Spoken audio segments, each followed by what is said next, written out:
All right, hello everyone. My apologies for the late start. We unfortunately had a massive distributed denial of service attack against our servers and saturated all of our data lines. Like basically hundreds of gigabits of data were saturated.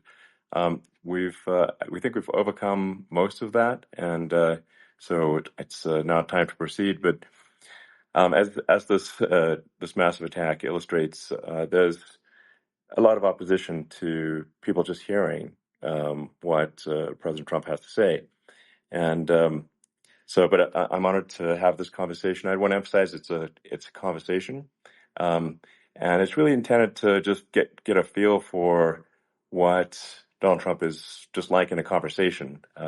So it's hard to catch a vibe about someone if you just don't hear them talk in a normal way. And when there's an adversarial interview, like no one's themselves in an adversarial interview. And this is really aimed at kind of open-minded, independent voters who just trying to make up their mind. Uh, and so you can understand, like, what is the, what is it just like to have a conversation? So, um, honored Donald, great to speak. We had a great conversation yesterday. As you mentioned yesterday, if we could just record that conversation and post it, it would have been excellent. And I hope we can have something like that today. Well, I think we will. I'm pretty sure we will. And congratulations, because I see you broke every record in the book with so many millions of people, and it's an honor. We view that as an honor. And then you do want silencing of certain voices. Usually those are voices that have something to say that are constructive, oftentimes constructive.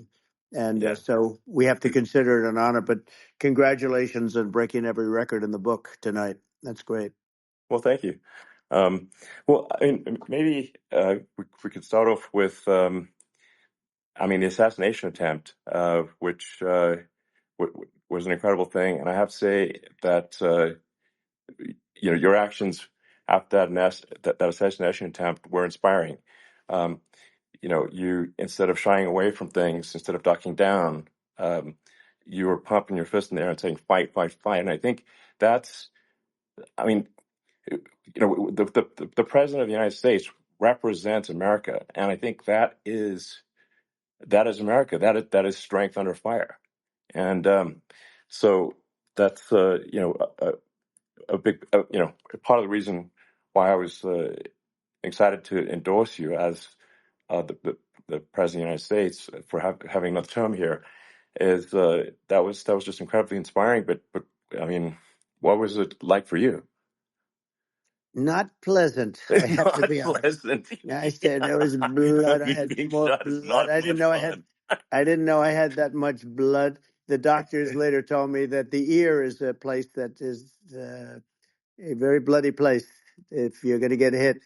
But in this case, it was probably the best alternative you could even think about because it went at the right angle, and it was a hard hit. It was very, I guess you would say surreal, but it wasn't surreal. I was telling somebody you have instances like this, or like a lot less than this, where you feel it's a surreal situation, and I never felt that way. I knew immediately that it was a bullet. I knew immediately that it was at the ear, Yeah. and because it hit very hard, but hit the ear. And I also heard people shout, "Bullets, bullets!" Get down, because I moved down pretty nicely, pretty quickly, and we had bullets flying right over my head after I went down. So I'm glad I went down. The bigger miracle was that I was looking in the exact direction of the shooter, and so it hit me at an angle that was far less destructive than any other angle. So that was the miracle. That was Yeah. for those Split people that second. don't believe in God. I think we got to all start thinking about that. You have to, I'm a believer now. I'm more of a believer, I think, and a lot of people have said that to me. A lot of great people have said that to me, actually. But it was amazing that I happened to be turned just at that perfect Yeah. angle, and all because I put down a chart on immigration that showed that the numbers were so great.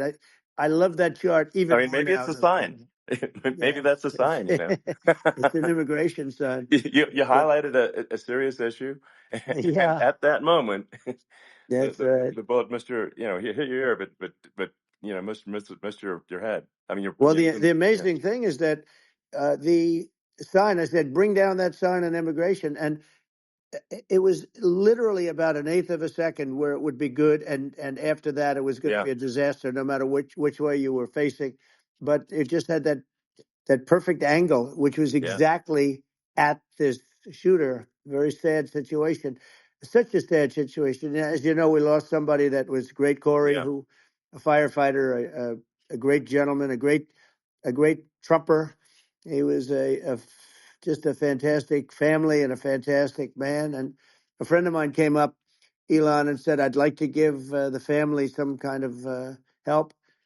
And I said, "That's great." He said, "Do you mind?" I said, "I don't mind at all." And he wrote out a check for $1 million, gave it to the wife, and you know, she said, "This is really nice, but I'd rather have my husband back," which is a nice thing for sure, somebody to say. To be honest, she's great. The family is great, and we raised a lot of yeah, money for them and for two other gentlemen are unbelievable people. Also, they were hit really badly. They thought they were not going to make it, and they did. The doctors in the Butler area, I tell you, they were incredible. They saved the two, and they were really hit tough, both of them yeah, equally.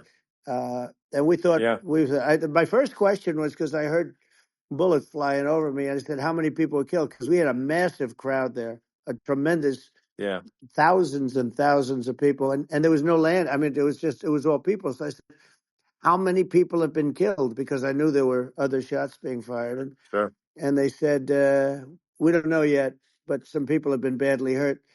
And I have to give the Secret Service sniper, they call him, or sharpshooter, but sniper, yeah, because he didn't know there was a problem. He's an extraordinary shot, obviously, and he didn't know there was a problem. And he was yeah, able to pick it all out within 5 seconds. And he used one bullet from very far away, I guess probably about 400 yards.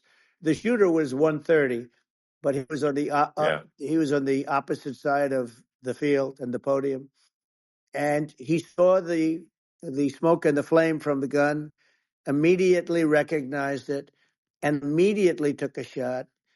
And it was one perfect shot from very far away. And if he didn't do yeah, that, Elon, he would have. I mean, if he would have, a lot more people could have been sure, badly hurt and killed. So yeah, I have to absolutely, take my hat off to him because that's also a surreal. You know, he's been with them for 23 years, and yeah, he's never had anything like this. And all of a sudden, he has to act, and it's a very tough thing to sure, act and to be shooting somebody. But he saw the gun, saw the smoke, saw the flame from the gun, very far away. I obviously has very good eyes. He's got very good vision, which assume you have yeah, to have in that particular work. But he took absolutely, aim very quickly, and they say it was approximately 5 seconds from long range, yeah, one bullet. If that didn't happen, because yeah, the shooter had a lot of bullets, he had a lot of cartridges up sure. there with him, so could Well, have been very. I mean that's clearly you know, he was very confident in taking that shot to stop the attempted assassination. But I mean, there does seem to be, I mean, some pretty significant failings elsewhere in the system. Like, there's just no way that, like, how on earth does a shooter get on a roof 130 yards away? That seems crazy. I think most people people are wondering how on earth could such a thing happen? Well, I view it as two ways. There should have been nobody on the roof. There were people, Yeah, because there were so many tens of thousands of people there. There were people that were seeing him, and there was one woman with a red shirt and right. Trump all over I it, saw and the she video. and she's screaming, "That guy's got a gun!" You saw it probably. Yeah, yeah, There's yeah. a No, I guy saw the up there video. with a I gun. mean, it's like I guess, I mean, for my part, and I think probably many members of the public are wondering how the heck are, you know, basically people wondering by it, pointing out there's a guy on the roof with a gun, Yeah. and they're seeing it, but somehow it's not being addressed. That does seem Yeah, crazy. well, they're going to learn from this. The communication between the local police, who sort of had an idea, and then ultimately a man lifted himself up to the roof, could barely do it because he was pulling himself up, and Yeah, he saw the man with the gun. The man with the gun pointed the gun at him. He thought he was probably going to get shot, but he was like pulling himself up, and because of that, he couldn't get to his gun, and he fell down. Actually, very badly hurt his leg, his ankle. I hear very badly, but okay, he fell down, and he did. From what I understand, he did say there's a guy up there with a gun, and the shooting started very quickly after that. I think it forced the shooter to go maybe quicker. He was supposed to be a very good shot. yeah, My sons, Don and Eric, they can't believe what happened, but they said from 130 yards, a bad shot would hit that target almost every time. They said it's like in golf, yeah, sinking a 2-foot putt. yeah. It's not a tough No, shot. it's not a long shot.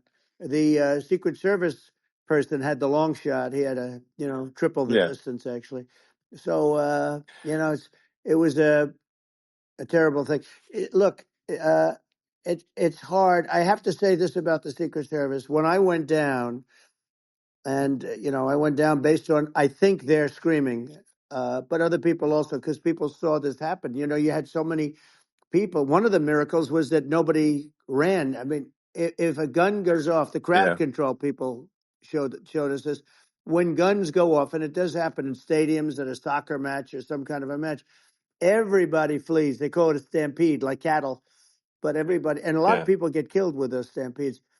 We had Sure. more people than you'd have at some of these matches or these games, and nobody left. You had a small group behind us in the grandstand, and that was full. And you look at it as it was taking place, and normally they'd be running. They didn't leave. They saw that I was hurt. They saw a lot of blood, and they saw that I went down. And it's almost like they wanted to be with me. Well, out front, you had thousands, tens of thousands of people. As far as the eye could see, you had people in Butler, as far as the eye could see, and uh, Yeah, and a lot of press too. There was many cameras on watching this. It's what makes it so different, because normally things happen that aren't good, but you never have a picture of it. Here we have all these cameras shooting it, so yeah.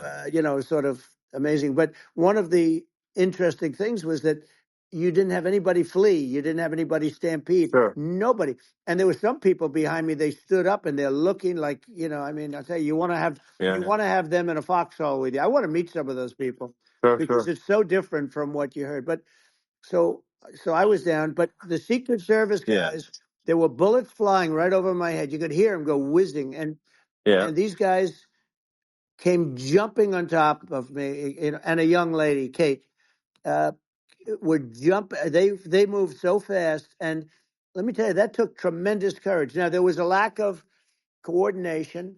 There was, obviously everybody understands that somebody that building should have been covered, and Yeah, yeah. I mean, that was I the think big that like, thing. I mean, looking at the aerial views, that building would be like the number one spot for a sniper. I mean, it's like the if you were to pick like what is the favorite place, what if you so if the goal is to assassinate, what's your favorite spot? That building, You're right. that building would be number one. That would have been the spot. It's like you can ask for a better No, location. It's like number no, that one. would have been the spot. Um, You know what people think yeah, is when the local policeman, who, by the way, he really he did what he was supposed to do. He couldn't hold on any longer.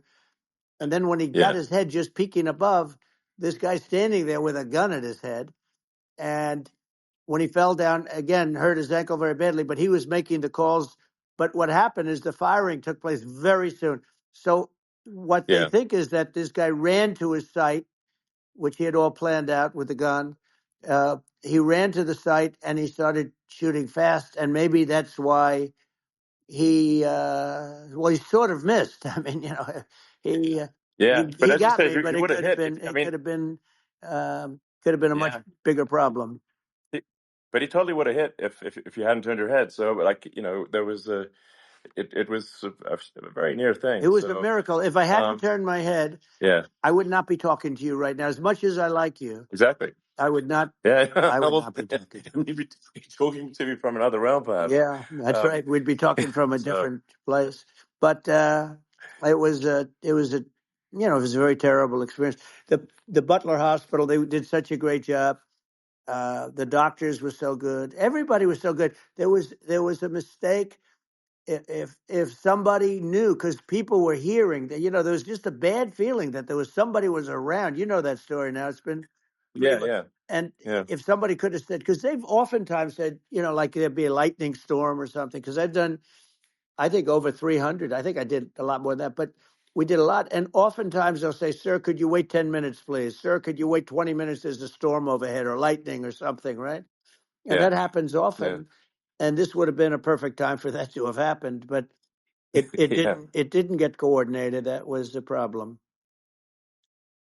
Well, it was your. I think your actions in the heat of fire, and like what I find admirable there was that you can't fake bravery under such circumstances. The courage is instinctual, or it is not. It's not a rehearsed action. And so I just want to say that I think a lot of people admire your courage under fire there. And Well, yeah, so thank you yeah, very much. I appreciate it. I didn't think of it. I just wanted to get up and I wanted to stand up. I wanted to let people know, I felt I was good when they were on top of me, covering me, actually, very much covering me and very bravely. But I wanted to get up. I said, I want to get up. And they wanted, they have everything there. They wanted stretcher. I didn't like the stretcher, and I knew I was hit in the ear, but I knew I wasn't hit anywhere else. They felt I was hit someplace else yeah, because it was such a lot of blood, and they were sure that I was hit someplace else. And they were saying, "Sir, you were hit in more than the ear." I said, "Nope, I was hit in the ear. I want to get up. Let me get up." And so I got up, and the crowd didn't know what to think. I mean, this was so many people, and you could see they were confused. They didn't know what to think. And I wanted to let them know I was okay. It was very important for me to let them yeah, know that. And they went wild. You've seen the after. They didn't go wild when I yeah, got up because they didn't know, was I alive. You really couldn't tell when I stood up before the hand, before the fist in the air. Uh, they didn't know if I was alive. Nobody did. And when I put the fist up, they were just relieved and happy and thrilled, and the place went crazy. It was pretty yeah. amazing. It was a Well, terrible thing, but it it was was pretty amazing. incredibly moving. Yeah. Um, well, and I mean, speaking of the sort of slide that got you to turn that uh, saved your life, really, was the illegal immigration Right, slide. Maybe this, that's right. maybe this is worth talking about that, It since was. It was. that slide You're saved your right. life, No, basically. the illegal immigration saved my life. You're right, but and I I had to know be at that's that exact angle. I mean, that's a great one. Saved by illegal You know, immigration. the incredible 100%. thing, though, when you talk about the odds, you had to be exactly at that angle. But the Yeah, incredible thing is that the chart, I used it less than 20% of the time. It was just a moment. yeah, It's always on my left, never my right, and it's always at the end of the speech. So here yeah, we have it. It's on the right, not the left. It's at the beginning, not the end. And even the people that put it up, they were unprepared, and they did a great job. They got it up immediately, fortunately. But I looked to the right, and the bullet came whizzing by, hitting my ear. So it was amazing. But when you think of the odds of that, and yeah, yeah, that normally you wouldn't use it. Normally I wouldn't have the thing, and then it would yeah. have been a very different story. It's very much, I say, an act of God. It's a miracle that it happened, and I'm Sure. honored by it. I'm honored by it. Well, what were you about to say about illegal immigration before you were rudely interrupted with a Well, I was bullet? going to say how good the numbers were. By the way, we're going back to Butler, and we're going to Great. go back in October. We're all set up, and the people are fantastic in Butler. It's a great area. Great, these are incredible people. Like the three that, in the case of Corey, killed, and the other two, the families are. I got to know them a little bit, and the families are great. But we're going back to Butler, And I think I'll probably start by saying, as I was saying, As, as you were prior to saying, being exactly. so So, horribly interrupted. yeah, But yeah. So rudely interrupted by an yeah, assassination so, attempt. but no, but the chart, Some people have no manners. Elon, the chart was just a chart that in my last week we had the best illegal immigration numbers, meaning stopping. It was at the lowest. You've seen the chart. It's become quite a famous Yeah, chart, yeah, but that was the lowest yeah. point ever recorded. It was a really, I mean, I was very proud of those numbers. And then you see what happened with these people, Kamala and Joe. You see what happened. They just let it go. I had remain in Mexico policies. I had all these different policies that was so good. Uh, Guys like Tom Holman and Brandon Judd from Border Patrol. All these are all people that they've been on television. They says the best numbers we've ever had. We had so many different checks, catch and release in Mexico, not the United. We had catch and release in the United States. We had it in Mexico. We had so many things. We had things where if people, many people come in there, they have contagious diseases. We had everything passed. If you have a contagious disease, I'm sorry, but we cannot allow you into the country. So we were setting Yeah, literally records, and I all I was doing is showing that, and I use it sometimes, sure. and in this case, I'm glad I used it. I can tell you that, but they were fantastic numbers. But I'm going to sleep with that chart always.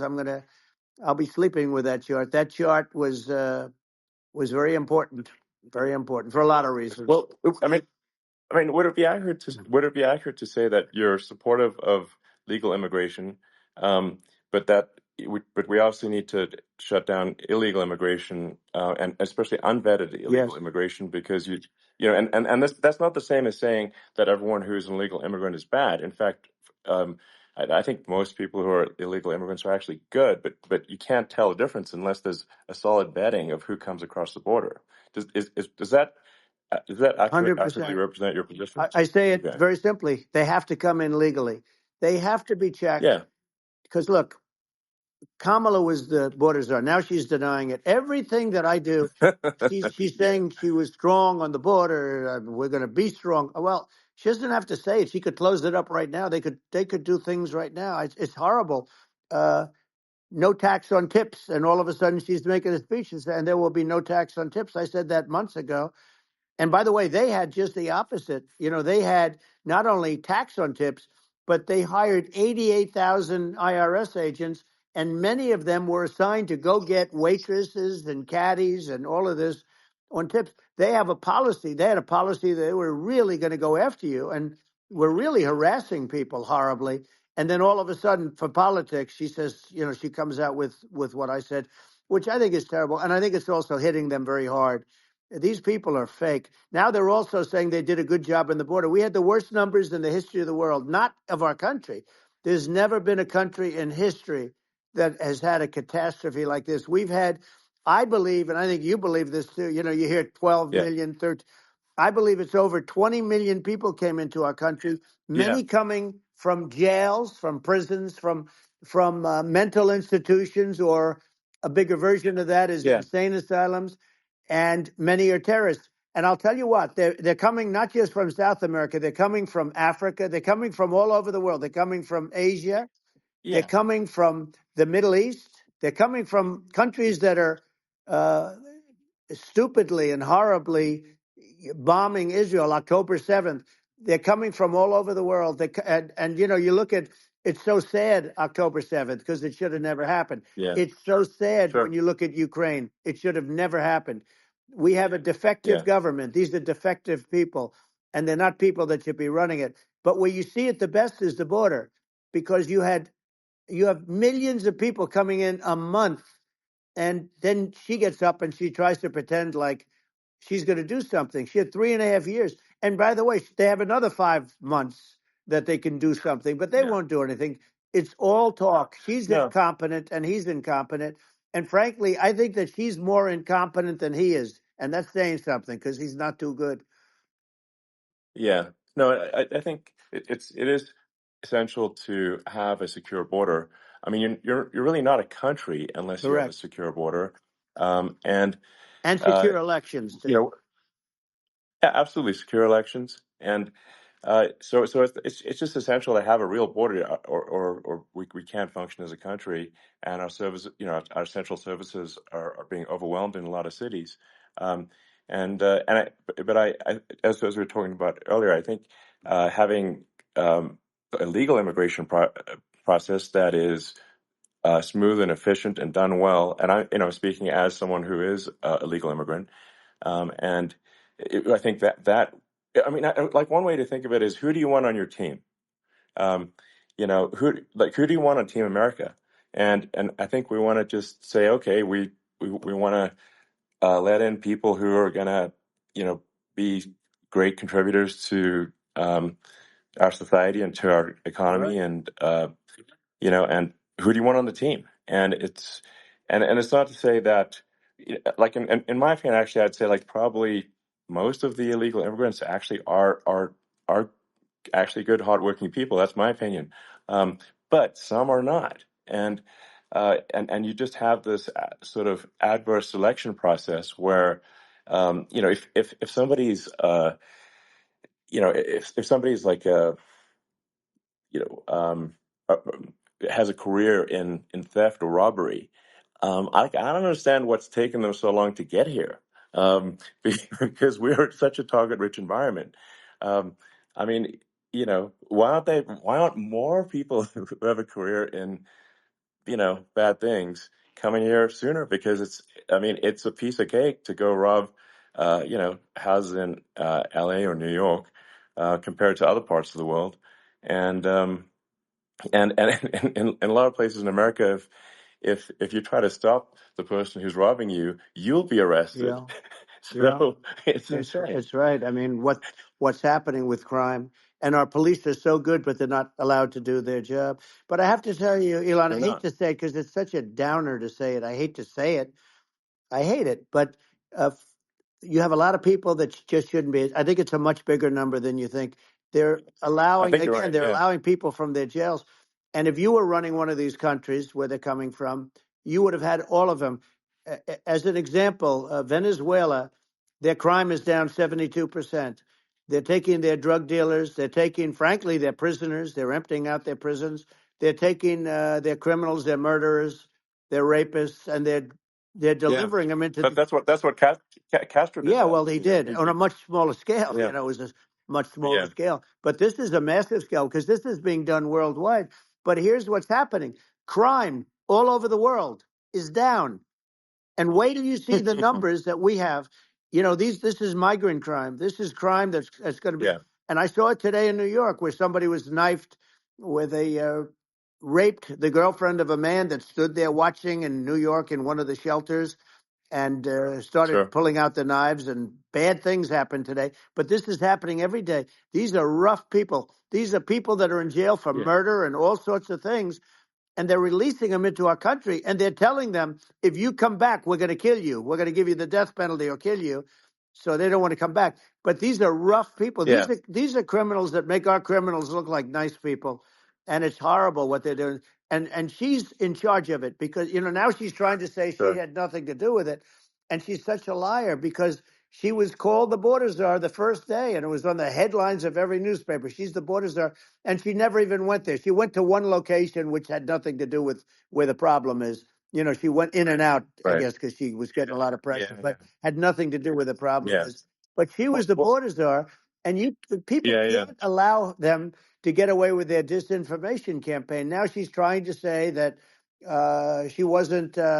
She wasn't really involved, and the whole thing is horrible. She was totally in charge. She could have shut the border down without him. He didn't know what he was doing anyway, so he wouldn't have even known yeah, what happened. You could shut the border down; he yeah, wouldn't even know the difference. But uh, the fact is that she was border czar. But if you don't have to call her yes, that, the fact is you could just call her. She was in charge of the border, and the border was the worst right. ever. It's simply not working. No, it's I mean, horrible. whether it's a question of intention or competence, either way, we don't have a secure border, and we have people streaming over like it looks like a World War Z zombie apocalypse at times. And sometimes you got to sort of wonder, like, is it real or not? So because you see things, you're like, is it real? So I went to the border at Eagle Pass and I saw for myself in Texas, and I was like, okay, it's real. I'm like seeing this in real time. I actually posted the video like just live. I just flew there one day and just to see, hey, is this made up or real? And I'm just seeing people stream across the border, and I have to say, at least the people that I saw did not look friendly. So These are people. people can look at my video and say, hey, Yeah. these people look friendly. I don't look super friendly. So These are people that Elon would not be the same man if he had to walk across the street and look these people in the eye. These are rough people. These are really rough people coming across. And I know rough people. And these are people that we don't want in our country. And, the caravans are coming in and they're putting, and who's doing this are the heads of the countries. And you would be doing yeah, it, and so would I. And everyone would say, oh, what a terrible thing to say. The fact is, it's brilliant for them because they're taking all of their bad people, really bad people. And I hate to say this, the reason the numbers are much bigger than you would think is they're also taking their non-productive people. Now, these aren't people that will kill you. We have enough of them, but these are people that are non-productive. They are just not productive. I mean, for whatever reason, they're not yeah. workers or they don't want to work or whatever. And these countries are getting rid of non-productive people in the caravans in many cases, and they're also getting rid of their murderers and their drug dealers and the people that are Yeah, really brutal people. And they're coming into our country yeah, at levels that have never been seen before. And I saw an ad just before I got on the air. I'm walking over here, and I saw an ad by Kamala saying how she is going to provide border security. Where has she been for 3.5 years? For 3.5 years, yeah. No, no. we have 20 This, million this, people this I poured think in. is It's a terrible Yeah, I thing. think this, frankly, I think this is a fundamental existential issue for the United States. And if we have another 4 more years of open borders, and it's going to be even worse with another 4 more years, it's going to be even worse than it's been for the past, 3.5 years. I'm not sure we've got a country You don't have left a country at that left. point. Elon, if they get in, you will have 50 to 60 million people from all over the world, not South America only. We think of South America, we think of Honduras and El Salvador, Guatemala, and Mexico, the four.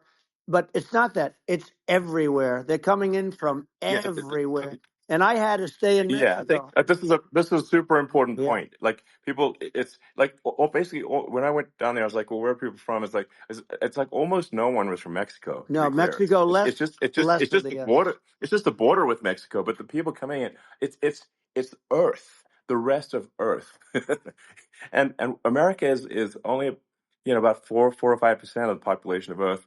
It would only take a few percent of the rest of Earth to overwhelm everything in the We're U.S. already So overwhelmed, Elon. We're overwhelmed. You had to see the news tonight about New York. New York, and I love that place, and what they're doing to it is horrible, what they're doing to it. And all the courts do is they yeah, try and focus on Trump. Okay, then let's focus on Trump, who did nothing wrong. I complain about a rigged election. Elon, what's happened is unbelievable. You have from Africa, from the Congo, they're coming, from the Congo. And 22 people came in from the Congo recently, and they're murderers, and they're dropped. They drop them. They take them out of jails, which is very expensive, to maintain the jails. Although they don't do too much maintaining, I can tell you. But they take them out of jails, prisons. They take them out, and they bring them to the United States. They deposit them in the United States and say, "Don't ever come back, or you're going to be executed." And they don't want to come back, but they won't come back. sure. But they're coming from Africa. They're coming from Asia. They're coming from the Middle East. They're coming from South Well, America. just They're Earth, coming from rest of Earth, everywhere. basically. And there are a lot of Yeah, really everywhere on bad Earth. ones. It's just an everywhere on Earth thing, and it's just not possible for the United States to absorb everyone from Earth, or even a few percent of the rest of Earth. It's just not possible. Well, So Elon, we're going to have, that's just to yeah, finish this up, we're going to have the largest deportation in history of this country. And we have no choice. Otherwise, we're going to have a country, what they've done to our country. Think of it, with in Venezuela and in some of these other countries, crime is down 50, 60, 70, 80%. And you would be the same. You would have. yeah, I'll yeah. tell you what. Venezuela has not gotten rid of all of them. They've gotten rid of about 70% of their really bad people. Their jails are about 50% put into the United States. The same with other countries. Some Sure. are at 30%, some are at 50%. They're all different. But the bottom line is they're all going to be at 100%. Why wouldn't you put 100% of? Yeah. And they're doing it right now while this third-rate phony candidate. Don't forget, I beat Biden. He failed in the debate miserably. And, some people said, oh, gee, it's too bad. It's too bad he did so badly, or I did well in the debate. The first night they said, wow. One of the people at CNN said that was the greatest debate performance I've ever witnessed. And then 2 days later, they didn't talk about that. They just said he was bad. But that's okay. That's the way I get treated, and I don't mind that at all. What I can tell you is this. We cannot have a Democrat. We cannot have her. She's incompetent. She's as bad as Biden in a It's different. Look, yeah. she hasn't done an I mean, interview since this yeah. whole scam started. And say what you want. This Yeah. was a coup. This was a coup of a president of the United States. He didn't want to leave, and they said we can do it the nice Yeah. way or we can do it the hard way. Yeah. No, I mean, they just took him out back behind the shed and basically shot him. What they did Biden. with this guy, So and I'm no fan of his, and he was a horrible president, the worst president in history. And one of the reasons he was so bad, first of all, the Israeli attack would have never happened. Russia would never have attacked Ukraine, and we'd have no inflation. And we wouldn't have had the Afghanistan mess, if you think of it. well, And we wouldn't have had yeah. Afghanistan. But we think of it, Well, yeah. you take a few of those events away, and we have a different world. We would also have No, no no, you're yeah. inflation was caused by oil. Yeah, no. I think you're making an excellent point here, which is that when other countries can, that are, are thinking about invading or doing bad things, when they're thinking about that, they're thinking about, okay, what's the American president going to do, and do they fear the American president, or is it someone they do not respect or and do not fear? And I think they would they rightfully be. I mean, look at the footage of the assassination. They're like, okay, uh, President Trump is like, don't mess with me. I mean, that's like, but whereas I think people are not going to be, and they obviously have not been at all intimidated by Biden, and they certainly will not be intimidated by Kamala. And you have to really think of that in the context of global security.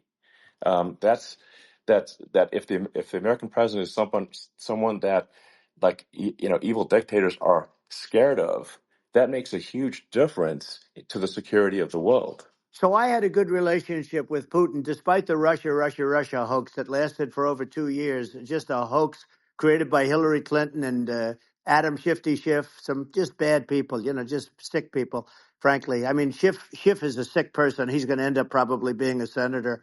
It's hard to believe. The whole thing is hard to believe. But, they put our country in danger with that stuff, too. They actually, when they make up stories, and you have to fight your way out of it for a long time. But I know Putin very well. I got along with him very well.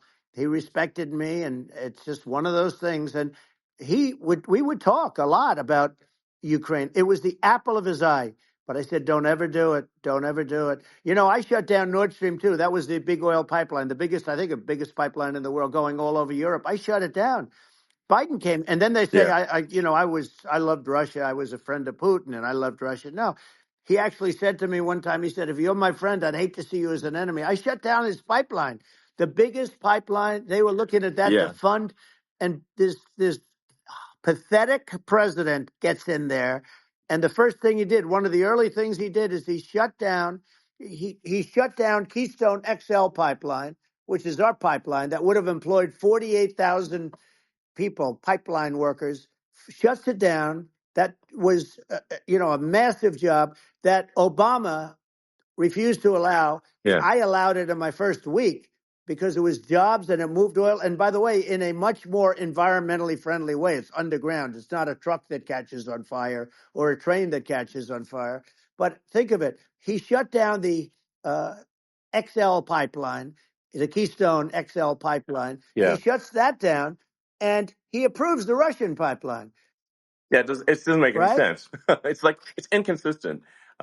Certainly but I mean, I think it's just worth emphasizing to listeners the immense importance of whether the United States president is intimidating or not intimidating, and how much that matters to global security. Because There's some real tough characters out there, and if they don't think the American president is tough, they will do what they want to I do, know every one of and them. it puts the whole Yeah. world in danger. Elon, I know every one It's of a them, big and I deal. know them well. I know Yeah, Putin. I know President Xi. I know Kim Jong-un of North Korea. I know every one of them. And let me tell you, people will say, oh, this is terrible. He said, I'm not saying anything good or bad. They're at the top of their game. They're tough. They're smart. They're vicious. And they're going to protect their country, whether they love their country. They probably do. It's just a different form of love, but they're going to protect their country. But these yeah, are tough people at the top of their game. And when they see a Kamala or when they see Biden, Sleepy Joe, they can't even yeah, believe it. They can't believe this happened. All the stuff that you're seeing now, all the horror that you look at Israel, they're all waiting for an attack from Iran. Iran would not be attacking, believe me. You know, when I was there, and I say it with respect because I think we would have been good with Iran. I don't want to do anything bad to Iran, but they knew not to mess around. Iran was broke because I told China, if you buy from Iran oil, it's all about the oil. That's where the money is. But if you buy oil from Iran, you're not going to do any business with the United States. And I meant it. And they said, we'll yeah, pass. yeah. They didn't buy oil. Other countries, likewise. Sure. You want to buy, you're not doing business with the United States. And they were at a point where they had no money for Hamas. They had no money for Hezbollah. They had no money for any of these instruments of terror. And it was amazing. In fact, there were articles when I was leaving, which is hard to believe, actually, especially when you look at what's happened to our country. Our country is so bad right now. It's such a different place. We were respected. Think of it. 4 years ago, we were so respected to a point where when I said don't buy oil, they didn't buy oil, but they had no Yeah, money yeah, and Israel would have never been attacked. It is zero chance. And again, I said to Vladimir Putin, I said, don't do it. You can't do it, Vladimir. You do it, it's going to be a bad day. You cannot do it. And I told him things that what I do. And he said, no way. And I said, way. And you know, it's the last time we ever had the conversation. He would never have done. I got along well with him. I hope to get along well with him again. You know, getting along well with them is a good thing, not a bad thing. I got along well with Kim yeah, Jong Un when I met with President Obama just before entering. You know, it's a sort of a ritual. And I sat down with him and we talked. It was supposed to be for a very short period of time. It turned out to be a long period of time. I said, "What's the biggest problem?" He said, "North Korea." I had that problem worked out very quickly. It was nasty at the beginning with Rocket Man and all the different things, yeah. but all of a sudden I got a call. Those were some epic tweets, by the way. Yeah, they Those were were oh, like they were epic absolutely. everything. He said that he has a red button on his desk. I said, I have a red button on my desk too, but my red button is much bigger and my red button works. And then I called him Yeah. Little Rocket Man of Little Rocket Man. Anyway, here's the bottom line. All of a sudden I got a call from him and they said they want to meet. They want to meet me. And we met, Yeah, as you remember, we met in Singapore. We met also in Vietnam. And I got along with them great. We were yeah. in no danger. But Yeah. It's President because Obama thought they we were going respond. to end up in a Yeah, war, a nuclear war with him. And let me tell you, he's yeah. got a It's not lot of true. nuclear stuff, too. He's Exactly. got plenty of nuclear. It's He can do plenty of damage. it's So, yeah. I mean, it's because people like Kim Jong Un, they respond to yeah. strength, not weakness. Well, And he and I if you he and I project had a good strength, relationship. then you're good. Remember, I Yeah. remember I met him and we walked onto his land. Nobody ever walked onto his land before. I walked onto. I wouldn't say. Yeah. Let's That bring was up cool. Secret Service again. I wouldn't say they were thrilled when I did that. I walked onto his land, and it was an amazing period. But we were not in danger with him because of me. You know, I always Yeah. say that we have enemies on the outside and we have enemies on the inside. We have some really bad people in our government and people that are and controlling of the people. I mean, I'd mention names, but I really don't want to give them the credit. But we have some really bad, and I say they're more dangerous than Russia and China. If you have a smart president, a president that gets it, we are not in danger from those countries because they need us and they need our help. I mean, we forced Obama, if you think about it, Obama and Biden and Bush, to a certain extent, in all fairness, forced Russia and China together. And if you're a history student, the first thing you learn is you cannot let Russia and China align. But then they also got, if you take a look, Iran and they have North Korea. That's, they call it the axis of evil. In the old days, you had the axis of evil. Here we have a modern day axis of evil. These are powerful countries, very heavy nuclear, which is the biggest threat. Yeah. The biggest threat is not global warming, where the ocean's going to rise one eighth of an inch over the next 400 years. And you'll have more oceanfront property, right? The biggest threat is not that. The biggest threat is nuclear warming, because we have 5 countries Well, now that yeah. have significant nuclear power, and we have to not allow anything to happen with stupid people like Biden. Biden did something with Russia. There was no chance of him ever going in. And when I left, and then after I left, they started forming big armies on the border with Ukraine, right? And I looked at that, and I thought he was doing that because Putin's a good negotiator. I thought he was doing that to negotiate. But then Biden started saying such stupid things. For instance, he said that it can be a NATO country. Now, Russia, for as long as there's been NATO, has said we're never going to agree to that. And we go right up front and say that. And we did things and said things through this president with a low IQ, very low IQ. He had a low IQ 30 years ago, by the way, but now he might not even have a IQ at all. There's nothing on the board that goes this low. He said things that were so stupid that war would have been that war had zero chance of happening if I were there. Zero chance. He was saying everything Yeah. the opposite. Everything the opposite. And it's so sad because many more people have been killed in Ukraine than you read about. You don't read about how bloody it is and how disaster. Hey, Sure. look, just in the 2 armies, you lost 500,000 people. And Yeah. Ukraine's having a hard time. Ukraine, I don't know if you saw Yeah. the article recently, and it's true. You don't hear the true story. But if you think about it, Russia's gone, Russia defeated Germany with us, and they defeated Napoleon. They've been around a long time. They're a big fighting Yeah. force, Sure. Of and it's course. very unfair. And Ukraine now doesn't have enough men. They're now using young men and very old men to fight. And we're in a very bad position. And I'm not going to blame exclusively, but I can tell you I could have stopped that, and a smart president could have stopped that. It wouldn't have happened. But we had a Yeah. man that actually made it more prevalent. It was so bad. The words that he was using, the stupid threats coming from a stupid face that he was using. I said, this guy's going to cause us a war. He's going to cause us. And let me tell you, it Yeah. can lead to World War III.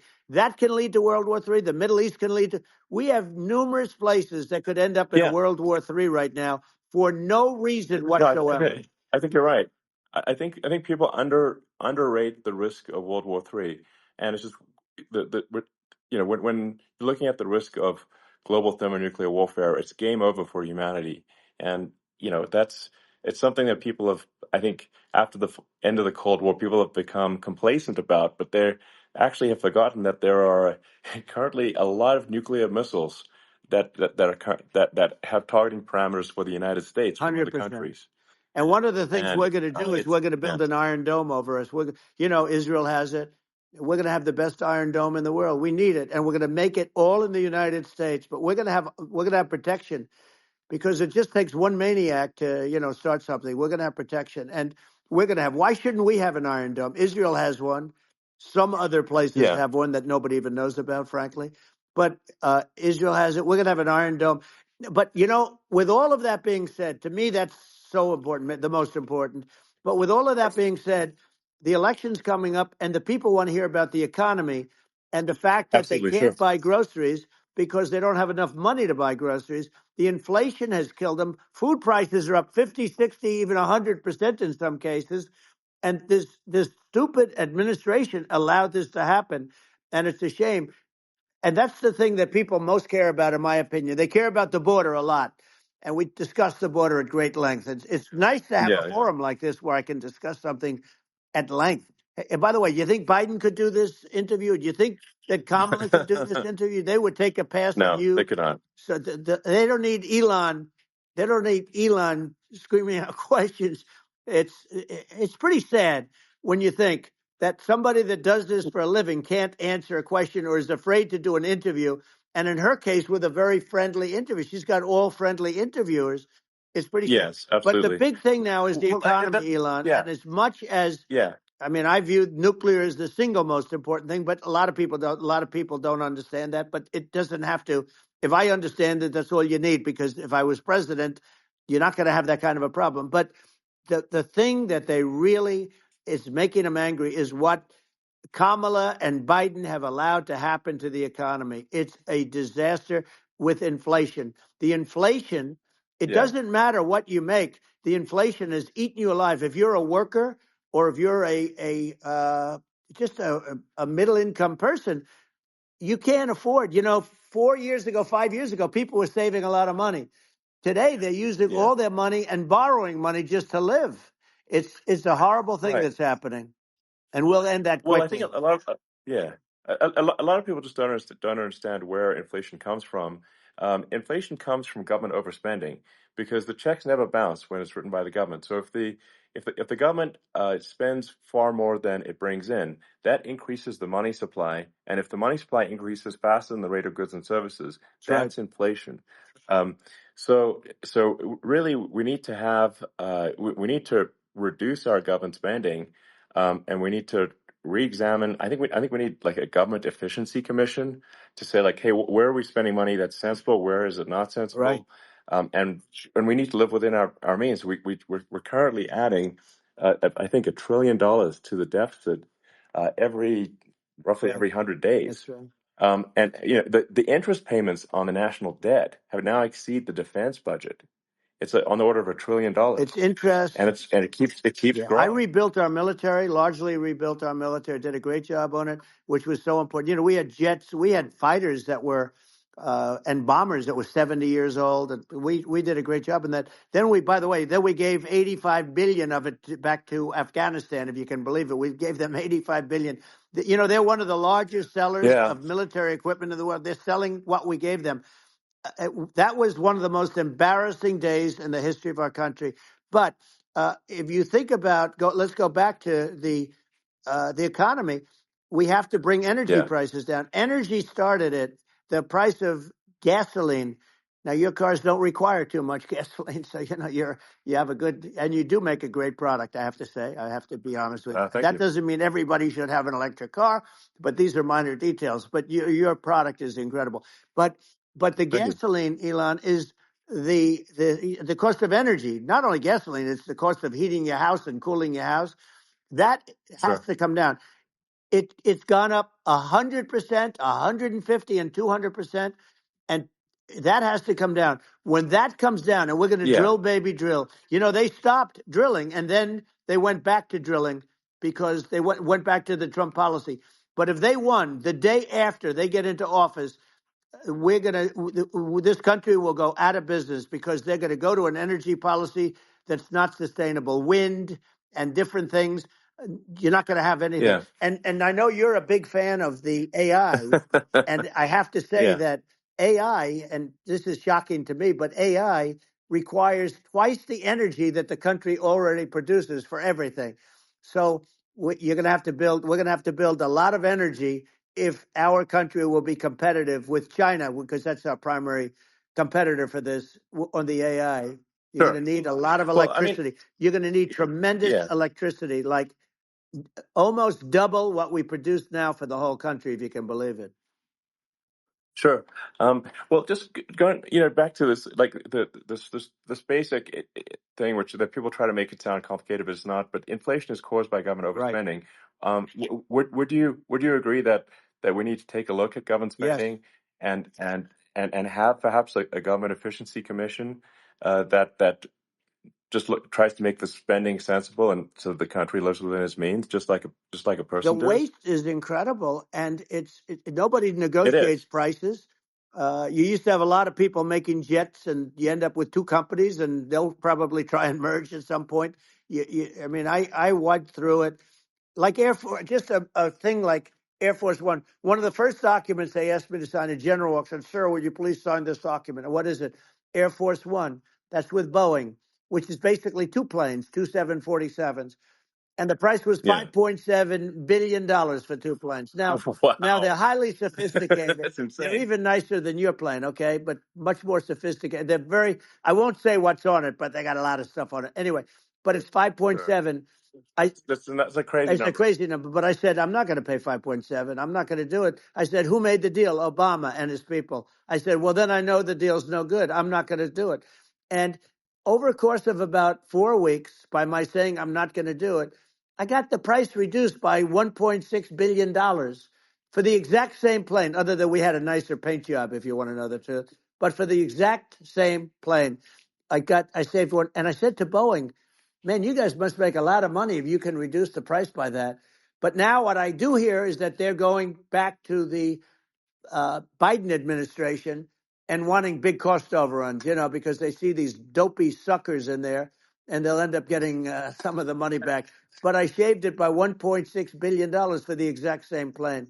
And you can now take that and multiply that out times thousands of other Exactly. items. And Multiply it by yeah, a the zillion. numbers are And yeah. astronomical. I agree with you. Well, I mean, if so, I think it would be great to just have a government efficiency commission that takes a look at these things and just ensures that the taxpayer money, the taxpayers' hard-earned money, is spent in a good way. I'd be happy to help out on such a commission I'd love if it. it were formed. Well, you're the greatest cutter. I mean, I look at what you do. You walk in and you just say, "You want to quit?" They go on Yeah. strike. I won't mention the name of the company, but they go on strike, and you say, "That's okay. You're all gone. You're all gone." So every one of you is gone, and you are the greatest. You would be very good. Oh, you would love it. But if you look at Argentina. Well, I'd be happy to Yeah, by help the way, out. congratulations. I Yeah. just looked at the number of people that are listening to you and I chat. We'll call it a chat. But Yeah. congratulations. This is very good. I mean, it's great. And you're an interesting character. The new head of a place called Argentina, and he's a big, Malay's he's awesome. he's great. And Yeah. he's a big MAGA fan, that he ran on MAGA. And he took it to an extreme too. He ran on MAGA, and I hear he's doing really a terrific job. It's called "Make Argentina Great Again." It worked out perfectly. He came in, he bought a lot of hats, he brought over, but he's doing a big job. He really cut. And I'm hearing Yeah. they're starting to do pretty well. Inflation's getting down. They had like Yes, exactly. 2,000%. They had inflation like not normal inflation. They had the real deal. But we're going to Yeah. have that pretty soon. We have. I think we Yeah. have the worst inflation we've had in 100 years. They say it's 48 years. I don't believe it. I think we have the worst. They Yeah. don't include a lot of the items that should be included. You know. Yeah.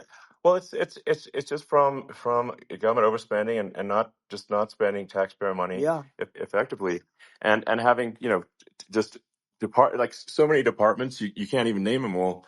And what Malay is doing is he's cutting government spending. He's simplifying things. He's having putting in regulations that make sense. And I and we're Argentina overnight is experiencing a giant improvement that's in right. prosperity. But it's also a lesson for the United States, which is that um, Argentina used to be one of the most prosperous countries in the world. Um, That's in, right. in the like in the 30s, 40s, and because of bad government policy, it ruined the country. And if you take Venezuela, for example, Venezuela should be incredibly prosperous. They have phenomenal reserves of everything, oil, everything, and it should be prosperous. But if the government's wrong, it impoverishes the people. And so I think we should not be complacent in the United States in thinking that and taking our prosperity for granted, because if with bad government policy, we can run the country into the ground. And that's just something people should bear in mind. Don't take prosperity for granted. Well, think of education. So we're ranked at the bottom of every list of the top 40. We're ranked number 40, number 38. Uh, Norway, Switzerland, Sweden, different countries are ranked good. Actually, China's pretty close to the top. They're a top 6 or 7. But we're ranked at the bottom, almost at the bottom, 38, 39, 40.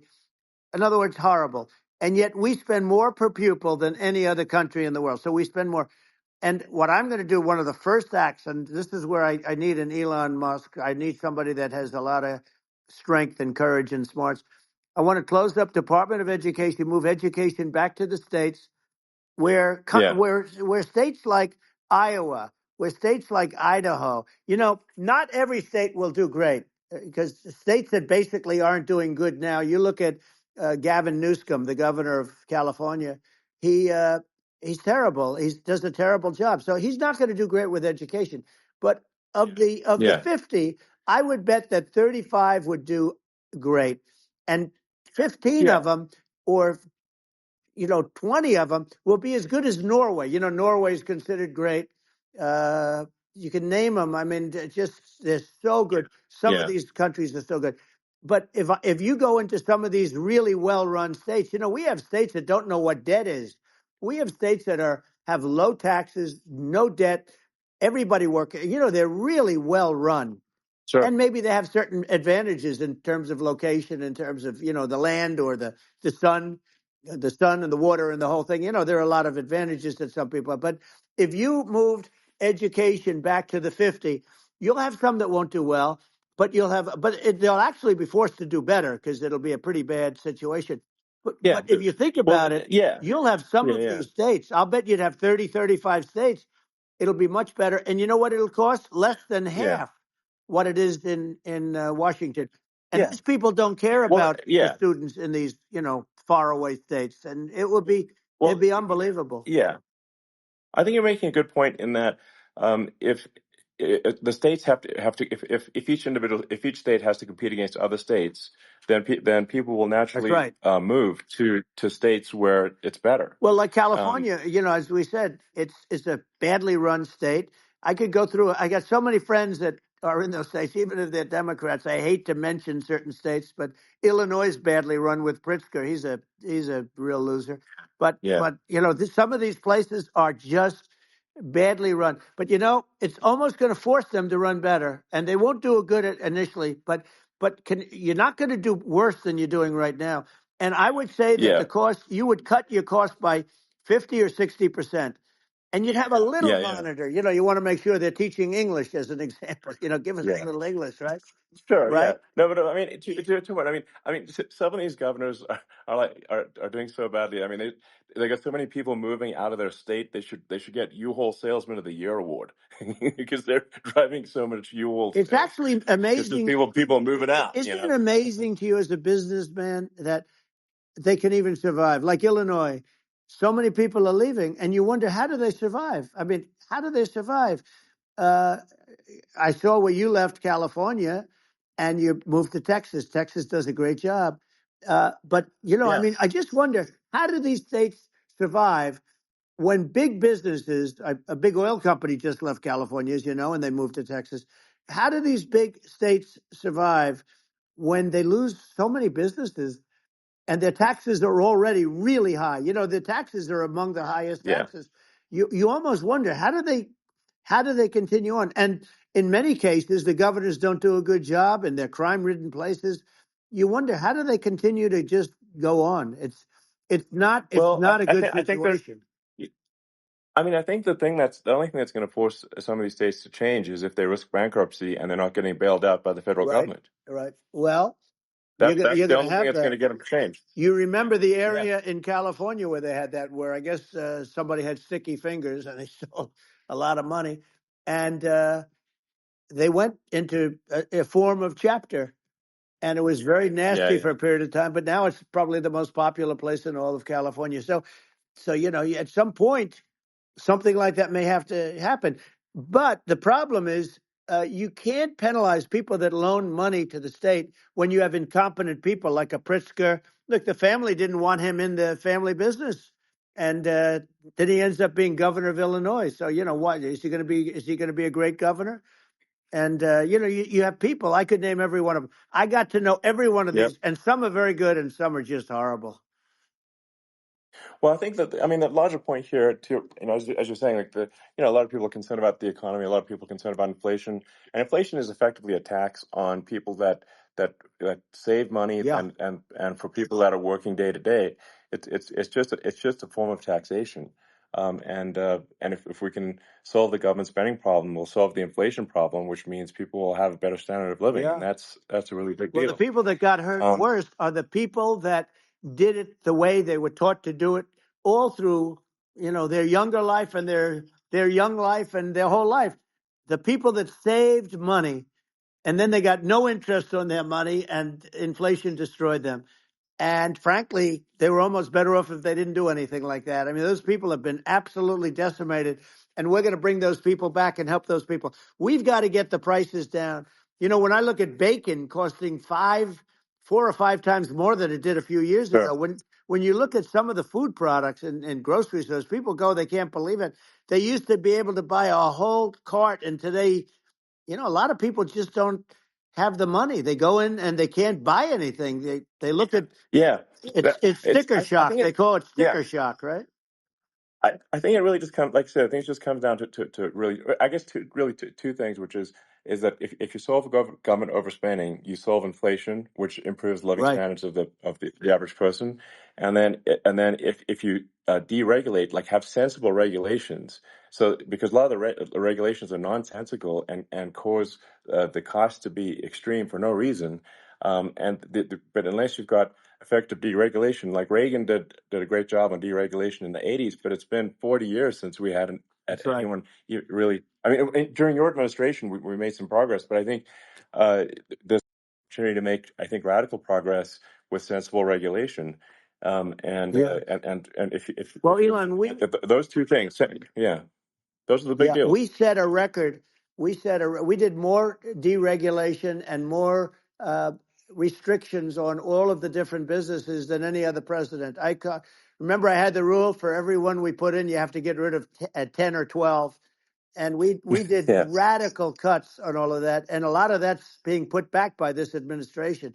And we did radical cuts on things that weren't necessary.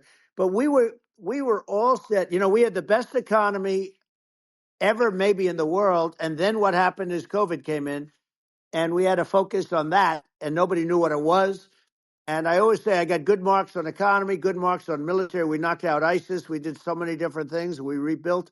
But, I never got the credit that we really deserved on what we did with COVID. We never got the credit. But if had that not happened, a gift from China, from Wuhan, came in from Wuhan, the Wuhan labs, and I always said it, and it turned out to be right. But yeah, had that not happened, we were set to start reducing debt. We were going to reduce taxes further. I gave the largest tax cuts, and we were going to reduce taxes still further for middle income people, not only businesses.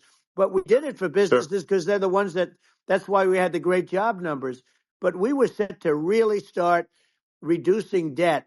And, we're sitting on the biggest pile of liquid gold anywhere in the world, bigger than Saudi Arabia, bigger than Russia. And we were going to drill, and we were going to make so much money. We were going to supply Europe with oil. I had stopped the Russian pipeline, and we were going to supply them with oil and gas. We were going to make a fortune. And then the COVID came in, and we really had to divert. Then what happened is when they came in, we kept a lot of businesses alive. If I didn't do what we did, we would have had a 1929 type depression. But the problem is when Biden came in, he got trillions of dollars and just started spending it stupidly. You didn't need it anymore. We got over that bad period where everybody was dying and feeling, it was just not a good period. Interestingly, during his administration, many more people died during his administration of COVID than during my administration, and we really got the brunt of it. But people don't realize more people died during his administration than ours. But it diverted us from doing what I wanted to do. But we had the greatest for almost 3 years. We had the yeah, great, and you know that probably better than anybody. So many of your friends said to me, the best years we've ever had in business were during the Trump years, and also said that African American, Hispanic American were so incredible. They were having the best Asian American women, men, young people without a diploma, young people that graduated from the best colleges, from MIT, from the Wharton School, from all of the great colleges, Harvard. They were doing better, and people without a diploma were doing better.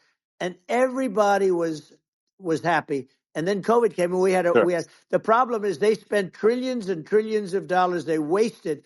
They shouldn't have taken any money, and we wouldn't be having inflation right now, which is killing our country. Yeah, yeah. Yeah, absolutely. I mean, I should probably say something about like, maybe my views on, climate change Yeah, and oil and gas, because I think I'm probably different from what most people would assume. Because my views are actually pretty, I think, moderate in this regard, which is that I don't think we should vilify the oil and gas industry and the people that have worked very hard in those industries to provide the necessary energy to support the economy. And if we were to stop using oil and gas right now, we would all be starving, and the economy would collapse. So it's I don't think it's right to sort of vilify the oil and gas industry, and I and the world has a certain demand for oil and gas, and it's probably better if the United States provides that than some other sure. countries, and it would help with prosperity in the U.S. And at the same time, obviously, my view is like we do over time want to move to a sustainable energy economy because eventually you do run out of. I mean, you run out of oil and gas. It's not there for. It's not infinite. Um, and there is some risk. I think it's not the risk is not as high as a lot of people say it is with respect to global warming. But I think if you just keep increasing the parts per million in the atmosphere long enough, eventually it actually simply gets uncomfortable to breathe. People don't realize this. If you go past 1,000 parts per million of CO2, you start getting headaches and nausea. And so we're now in the sort of 400 range. We're adding, I think, about roughly 2 parts per million per year. So I mean, it still gives us. So what it means is like we still have quite a bit of time, but so there's not like we don't need to rush, and we don't need to like stop farmers from farming or you know uh, prevent people from having steaks or Right, basic stuff right. like that. Like you can leave the farmers alone, I agree. in How my opinion. crazy is that? Where I mean, you have farmers that are not allowed to farm anymore and have to get rid of their cattle, and the whole world is yeah, a that's little silly. crazy. But it's largely taken its lead from us. I just say though, I've heard in terms of the fossil fuel, because even to create your electric car and create the electricity needed for the electric car. Fossil fuel is what really creates that at the generating plants. And, so you sort of can't get away from it at this moment. I mean, someday you might be able to, but I do hear we have anywhere from 100 to 500 years left. Much of it hasn't even been found yet. Yeah, But there are tremendous, like Anwar. I got Anwar in Alaska approved. Ronald Reagan couldn't do it. Nobody could do it. Everybody tried. Nobody could do it. I got it approved. The first thing that Biden did was unimprove to get rid of it. He ended yeah, it. His secretary went in and she ended it. And what a disgrace! That's Anwar. That's bigger, or they think it could be bigger than Saudi Arabia in Alaska. Could be bigger than Saudi Arabia, but they went in and they terminated it. And I'll get it going very quickly because not only is it big for Alaska. I mean, you talk about economic development. That for the United States. I mean, that is. They say bigger than Saudi Arabia or the same size and pure, yeah. really good stuff. And they end it. So I think we have perhaps hundreds of years left. Nobody really knows, but during that Yeah. during that I mean, time, my something will estimate. come around that will be Yeah, very good. yeah. Yeah. Well, I mean, and my estimate would be, a little more aggressive than that, but it's not the sort of like we're all going to die in 5 years stuff. That's obviously BS. Um, but I mean, my view is like if you just look at sort of the parts per million that increments every year, you get sort of 2 or 3 parts per million every year of CO2.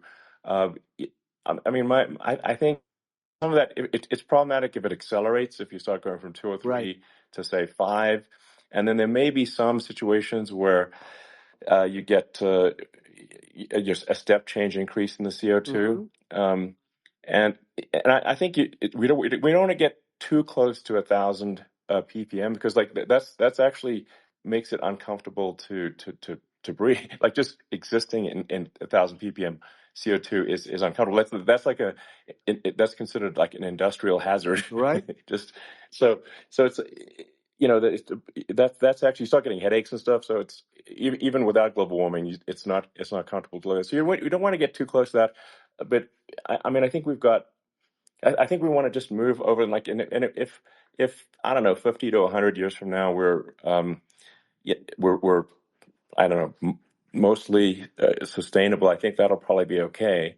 Um, so it's not like the house is on fire immediately, but I think it is something we need to move towards. And on on balance, it's probably better to move there faster than slower. But like I said, without vilifying the oil and gas industry, and without causing hardship in the short term. I think this can be done without, but people can still have, a stake, and they can still drive gasoline Sure. cars, and it's okay. It's like, it's not. I don't think we should vilify people for it, but I think we should just generally lean in the direction of sustainability. And I actually think solar is going to be a majority of Earth's energy generation in the future, and it's certainly trending that way.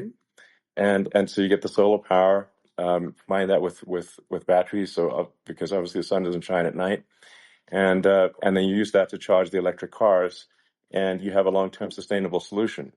And that's what Tesla's trying to move things towards, and I think we've made a lot of progress in that regard.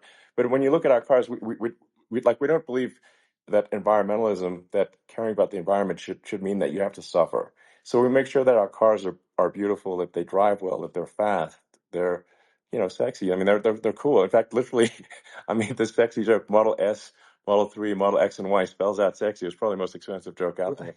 But I don't know, I like cheesy humor, so but I'm a big fan of, like, let's have an inspiring future, and Yeah. let's work towards a better future, and we can do so without demonizing Right. people. I'm okay. It's very interesting. You use the word global warming, and today they use the word climate change because you have some places that go up, and stuff.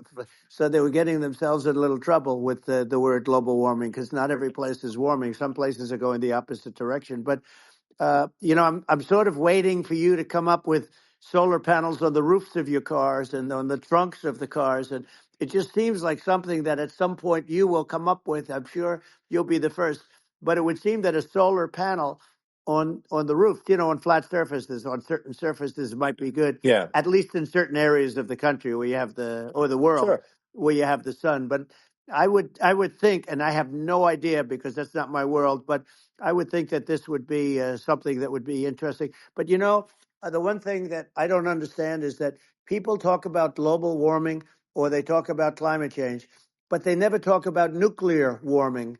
And to me, Sure. that's an immediate problem because you have, as I said, 5 countries where you have major nuclear, and probably some others are getting there, and that's very dangerous. That's where you need a strong American president because you don't want to have this proliferation. But you have 5 countries and getting more. China is much less than us right now, but they're going to catch us sooner than people think. They're way lower. Russia and us are number one, and I mean, we're sort of tied. And China is far behind, but they're developing at a level that you're not surprised to hear very fast. They'll end up catching up, maybe even Yeah, surpassing. But to me, the biggest yeah, problem is not climate change. It's not, and everything's a problem, but it's degrees. To me, the big problem is the nuclear power. The power of nuclear is so great.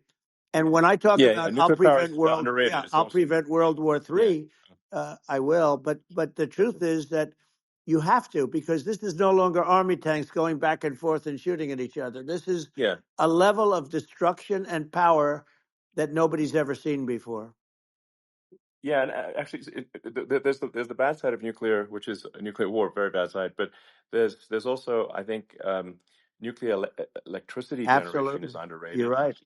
and it's actually, people have this fear of nuclear electricity generation, but it's actually one of the safest forms of electricity generation. It's just a huge misunderstanding. Um, and if you look at the injuries and deaths, caused by, say, I mean, I'm not going to try to pick on coal mining, but just any kind of mining Right. operation, And there's a certain number of injuries and deaths per year.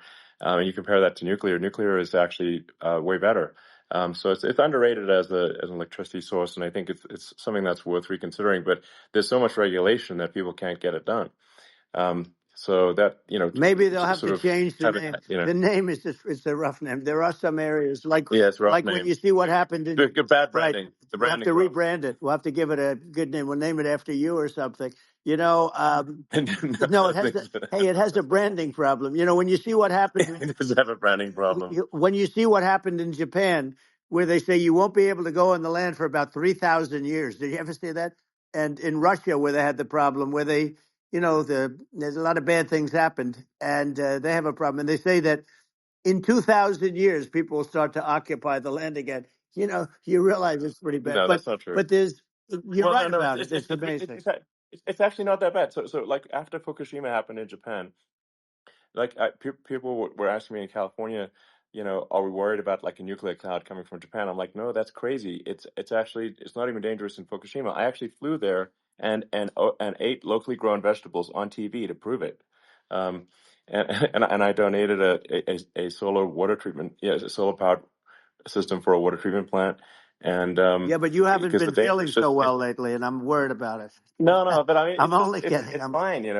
It's like Hiroshima and Nagasaki were bombed, but now they're like full cities again. So Right. it's Well, that's really great. not That's something that that's um, great. so it's not as scary as people think, basically. But Yeah. um, let's see. I mean, are there some other topics we should touch on? Like lawfare. I think Well, we need to be concerned about. what they've done to Um, this country. obviously, Yeah. yeah. Well, we just won the big I mean, case in Florida. This was the Biden administration did something that's never been done in this country, and that's go after their political opponent, me, with this nonsense and just nonsense. And the big case in Florida, we won, but they always pick a judge and a jury, and they use local DAs, they use the local attorney generals, like Fani, spelled yeah, Fani, Fani, and it's yeah, all a big hoax, and it's all run from there. Like in Manhattan, the one of the top people from the Justice Department went in, ran Manhattan, ran the state. The Letitia James deal was run by a person from the Department of Justice, Biden. They've never done this before, sure, and they set up a very bad precedent. It's called lawfare, warfare. yeah, It's a terrible thing and never happened in our country. It does happen in banana republics and third world countries, but it's never yeah, happened. And the incredible thing is it actually drove my numbers up because people see, fortunately I have a platform like you or, in all fairness, like a conversation like this where I can talk about it and people understand. I mean, you fight for election integrity and you end up getting indicted because you're fighting for election integrity. And when the day comes that you can't fight for election integrity, you don't have a country anymore. So what happens? What yeah, happens is they went after their political opponent, me. Now Biden's, close to vegetable stage, in my opinion. Okay, I looked at him today on the beach, and I said, why would anybody allow him? The guy could barely walk. Why would anybody allow him? Does yeah, he have a political advisor that thinks this looks good? He thinks this looks good because it looks so bad, and it's ridiculous. I mean, and he's been doing right, that for a long time. He can't lift the chair. The chair weighs about 3 ounces. It's meant for children and old people to lift, and he can't yeah. lift it. The whole thing is Well, crazy. he's clearly not, I mean, he's clearly like we just don't have a president right You now. don't That's have a just obviously the president, and case. she's going to be worse than him Um, because she is a San Francisco liberal who destroyed San Francisco, and then as Attorney General, she destroyed California. You talk about location, and we're talking about the sun and the water and all. There's nothing better than California. She has destroyed that. She was the original DA. She was the original in San Francisco. She was the original Attorney General in California. What she has done to California is, well, you know better than I do. You just left California for a lot of those reasons. And what she's done with crime, with cashless bail, where you kill somebody. I mean, we have states now you kill somebody and they let you out right away. I mean, you don't have to even put up, and then they never find the people unless they kill again, and then they let them out again. our Yeah. country is becoming a very dangerous place. And she is a radical left San Francisco liberal. And now she's trying to protect. Now she's looking like she wants to be more Trump than Trump, if that's possible. I don't think it's possible, but she wants to be more Trump than Well, Trump. yeah. I want a wall. I I want, think that's you know, she yeah. wants to release all the Yeah. prisoners that are in detention, and some of these guys are really bad. Right. That just came Yeah. I out just saw today. that. She Yeah. doesn't want to build the wall, even though the walls work. Walls and wheels.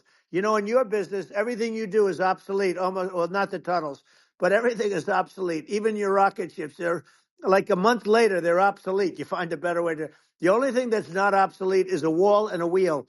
And the wall, you know, I built hundreds of miles of wall, and that's why we had such good numbers. I was going to add Yeah. 200 miles. We bought it. We could have flipped it up in 3 weeks, and they sold it for 5 cents on the dollar. That meant I said, "Wow, that means that they actually do want to have open borders." She wants to have open borders, and now she's going like she's tough on the border. It's such a lie. Yeah. This is simply not Yeah, true. This is simply not no, and true. everybody Yeah. knows It's it's simply not not true. true. It's a disgrace that she can Yeah. say it. No, I mean, obviously, what's happening sort of overnight is they're rewriting history and making Kamala sound like a moderate when in fact she is far left, like far Worse left. than Bernie Um, Sanders. She is considered yeah, more liberal by far than Bernie Sanders. She's a radical left lunatic, and if she's going to be our president, very quickly, you're not going to have a country anymore. And she'll go back to all of yeah, the things that she believes in. She believes in defunding the police. She believes in no fracking, zero. You don't. Now all of a yeah, sudden she's yeah, saying, "No, I will. I really want to see fracking." If they got in, the day she got in, she'll end fracking. And by the way, if people didn't think that, the lunatics that really believe in that, they won't vote for her. You know. Like like the yeah, Palestinians and Israel. She is so anti-Israel, and she's bad for both. Biden actually did something that was impossible. Both sides hate him. You know, both sides. That was a hard yeah. thing to do. Unification. Yeah, no, no. I mean, the Netanyahu came to give a talk to a joint Senate and House sitting, and I was there, and Kamala stood him up. You know, what does that say? I think Um, it's highly that's disrespectful. And I say, if you're a Jewish person or if you believe in Israel, if you're a person that, you know, is a very pro-Israel, if you vote for her, it's worse than Biden. And Biden was bad. But if you vote for her, you ought to have your head examined. And you see tonight, I mean, as we're doing this, I'm seeing reports coming that they expect an attack tonight or tomorrow from hundreds and maybe thousands of rockets. You know, their Iron Dome, as they call it, as we all call it, but their shield that they build, that can be swamped. We'll use a term that's yeah, appropriate, swamped. But they yeah. swamp it by shooting enough missiles. You know this better than anybody. By shooting enough missiles, So, they can't defend themselves. You know, they just obliterate the whole yeah, place. And that's what some people think they're looking to do. And we have no leadership. There's no respect for the United States of America with these people. And I'm telling you, yeah, she'll be worse than him because she's a believer yeah. No, in I being think you're right. radical left, and he wasn't. I think you're right. I mean, you really, it's important for the public that may be listening to this to look at Kamala's track record, before the last like month, and say, is that a track record you agree with? And I think if you're an independent moderate, you definitely would not agree with it, because it is her behavior has been far left, and we're seeing just an overnight propaganda attempt to rewrite history and make it sound like Kamala's moderate when she in fact is not moderate. Well, Um, so I her think that, running mate approved, signed into legislation, tampons in boys' bathrooms. Okay, now yeah, that's yeah, all that's I have weird. to hear. Tampons in boys' bathrooms, and that means she Yeah, believes in that too. I mean, yeah, that's she not picked okay. this guy because he was the closest to her. A lot of people thought she'd pick sort of the opposite, but she picked an anti-Israel radical left person. But she is far worse, they say, than Bernie Sanders. If we have her as a president, if we have a Democrat at this moment as the president, I don't think our country can survive. I think it's a massive. I think we're in massive trouble. frankly, with the Kamala administration, and that's my honest opinion. And I think really it's essential that you win for the good of the country for this election, and I mean that's understating my opinion. Now, you may have seen this, but I got a letter from the EU Commission, like saying, to not have disinformation on the like during this discussion that we're having, and there's a lot of attempts to do censorship and to force censorship even on Americans from other countries, and what do you think about that? Well, I know the European Union very well. They take great advantage of the United States in trade, as you know. We, through a different forum, NATO, we protect them. And yet, if you build a car in the United States, you can't sell it in Europe. You just can't sell it. It's impossible. The same thing with our farmers. Our farmers find it very difficult to do business. We have a deficit with them of $250 billion, which people don't know. It sounds so nice, the European Union, but let me tell you, they're not as tough as China, but they're bad. And I let them know it. And that's probably why they notified you. No, they don't treat our country well. We defend them, with Ukraine. So we're in for 250 billion, and they're in for about 71 billion, and they have the same size. If you add up the European nations that in terms of an economy, it's about the same size. When you say as us, and they're in, Yeah, and they're in much greater risk. They're right there. We have an ocean separating us from, in this case, the enemy would be Russia. It used to be for the yeah, Soviet Union, but let's assume they're close enough. And what happens is uh, they're in for 70 something million. I think even less than that, billion, and we're in for about 250 billion, and it could be a lot higher than that. And I say, why aren't you going to equalize? Why aren't they paying what we're paying? And they're in much more, it's much more important for them because of the fact that, they're right near there. I mean, they're all sort of in that location. We're not. But they yeah, should, and I did it with NATO. There were only 7 countries that were paid up in NATO out of 28 at the time. And the United States yeah, was subsidizing. yeah, The United States was subsidizing NATO, tremendously subsidizing NATO. And I yeah, went in and I said, you yeah, got to pay up. If you don't pay up, we're not going to defend you any longer. I took a lot of heat, but you know what happened? Billions and billions of dollars came flowing in, and yeah. I think a lot of the public isn't aware of the fact that the United States pays a disproportionate share of the NATO expenses, and then we get even though taken like advantage of on trade. So think yeah, about it. well, I mean, the point of NATO is defending Europe, and it's it's like then okay, well, why is the United States paying disproportionately more to defend Europe than Europe? That doesn't make sense. That's unfair, and that is an appropriate thing to address. Well, Um, when you talk about so cost cutting and savings and everything else, I mean, honestly, look, there's nobody that feels worse about the Ukraine situation than I do because I know it would have never happened. I know Zelensky. He was very honorable to me because when they went with the Russia hoax and they said I had a phone call with him, he said it was a perfect phone call. It was a great phone call. He could have grandstanded and, said, oh, he was very threatening. He said, no, it was a very nice phone call. I called him up to congratulate him on his win, and you end up getting impeached because these people are yeah, yeah, lunatics. I was talking about the difference from the people within and the enemies on the outside. In many cases, the people from within are more dangerous for our country than the Russias and the Chinas. If you have a smart president, you're not going to have a problem with them. You're going to do things. yeah, Now, they've taken advantage yeah, of us absolutely. incredibly, but you're going to do things with the right person. Yeah, well, I think it's obvious that you're a believer and an advocate of free speech because during your first term as president, you were attacked relentlessly every day, often very unfairly with false attacks, and you didn't try to shut down the media, you didn't try to uh, inhibit their freedom of speech, and I think that says a lot. Well, the good thing is that you and I have, and some people, very few, we can get the word out. Although sometimes it's hard because they don't want to print it, like we're having a great conversation right now. Kamala wouldn't have this conversation. She can't because she's not No. smart. You know, she's not a smart person, by the way. She can't have this conversation. And Biden, we don't even have to talk about it. I mean, he couldn't have this conversation. He would have given up on the first half of a question. He would have walked out. He would have said, "Where am I? Where am I going?" So anyway, but Yeah, no, he wouldn't have this. that's true. Not a lot of people would have this conversation, but you know, we cover a lot of territory.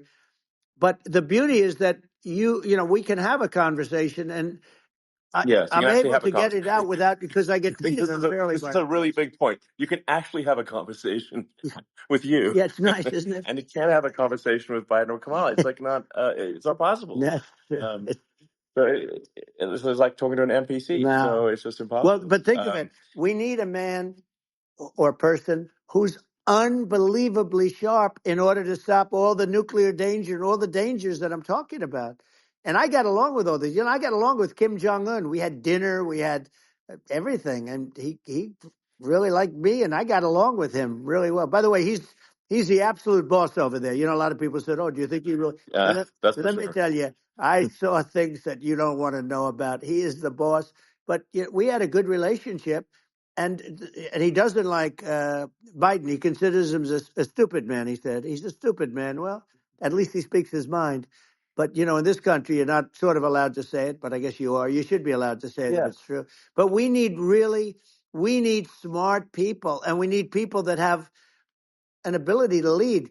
And she doesn't have that ability. Can you imagine? Now you know yeah. Chairman Xi very well. Can you imagine her and him negotiating, or No, it's even silly. It would be standing silly. together? It is the whole Yeah. concept is ridiculous. She is terrible. She's terrible, but she's getting a free ride. I saw a picture of her Yeah. on Time Magazine today. She looks like the most beautiful actress ever to live. It was a drawing, and actually, Yeah. she looked very much like our great first lady, Melania. She looked. She looked. Didn't look. Yeah. She didn't look like Camilla. That's right. But of course, she's a beautiful woman. So we'll leave it at that, right? Yeah, well, maybe like I think part of what people in America want to, people in America want to feel excited and inspired about the future. They want to feel like the It's future is true. going to be better than the past, and that America is going to do things that are greater than we've done in the past, reach Right. new heights that make you proud to be an American, and excited about the future. Um, They want the and I American think dream this, back. You know, they want the American dream back. More important than anything else. It's like you don't have that today because the people they've been just sucked. They see incompetent people running our. You know, the Biden thing is very interesting. People just found him to be incompetent, and when I debated him, I was like, "Is this for real?" It was Yeah, it was just absurd.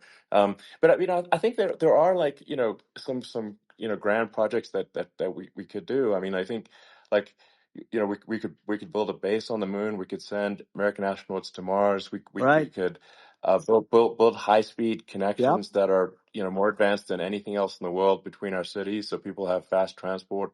Um, that it's possible to solve traffic with tunnels. That's right. We already made great progress in Vegas doing that, and and just do things that are exciting and inspiring and make the future feel like it's better than the past. Well, I saw And what you did in Vegas, and I'll tell you, it was amazing. I got to see. I took a big glimpse at it, and it's incredible. You know, it's incredible, and you could do that all over. You could do that all over. It's deep. yeah, You don't even need much structure. You know, assuming you're in the right areas. no, it's It's straightforward. amazing. So I think we could do some things that like China's got incredible high speed rail between its cities, but I think it's actually possible with tunnels if with deregulation with an ability to actually where it's like legal to actually do the tunnels. Then you could have high speed tunnels that are actually better than anything else in the world for high speed transport between Yeah. cities, and that would be something that Americans can say, "Wow, okay, we've got something that's cooler than anyone else in the Yeah. world." That's the kind of thing that makes you proud to be an And American. much safer than surface trains where there is a danger there, you know, with people, with crazy Yeah, people. It's much safer, much better. And, you know, it's sad because I've seen some of the greatest trains. I find it fascinating. And I've seen the systems and how they work, and the bullet trains, they call them, I guess.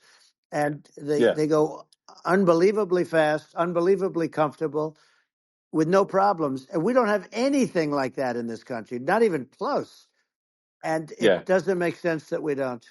Doesn't make sense. Yeah, and I think also like there's I'm kind of hopping on the excess regulation, but I think something that um that I think people can generally understand is that what happens with laws and regulations is that there's more and more of them every year, and unless there's a process to clean them up, eventually everything becomes You're right. illegal, and that actually it slows down the development of new technologies.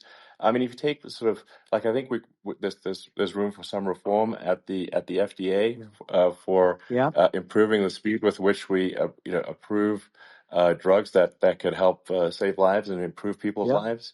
I worked very hard on that. You know, We got that down yeah, to the lowest number ever, and we got therapeutics approved in the FDA that people can't even believe the speed. But I took them on. I don't think they like me too much, but I got things approved in the FDA at numbers that they wouldn't believe. And it's a very bureaucratic group. Actually, it's a fine group of people in many cases. I got to know a lot of them, but I was pushing them really hard for Regeneron, for so many different things that were really pretty amazing. But the FDA takes too long. It's 12 years to get a product approved. I got it down to 4, and I yeah, got some things done very quickly. But it's really something that is going to have to be worked on because it takes too long.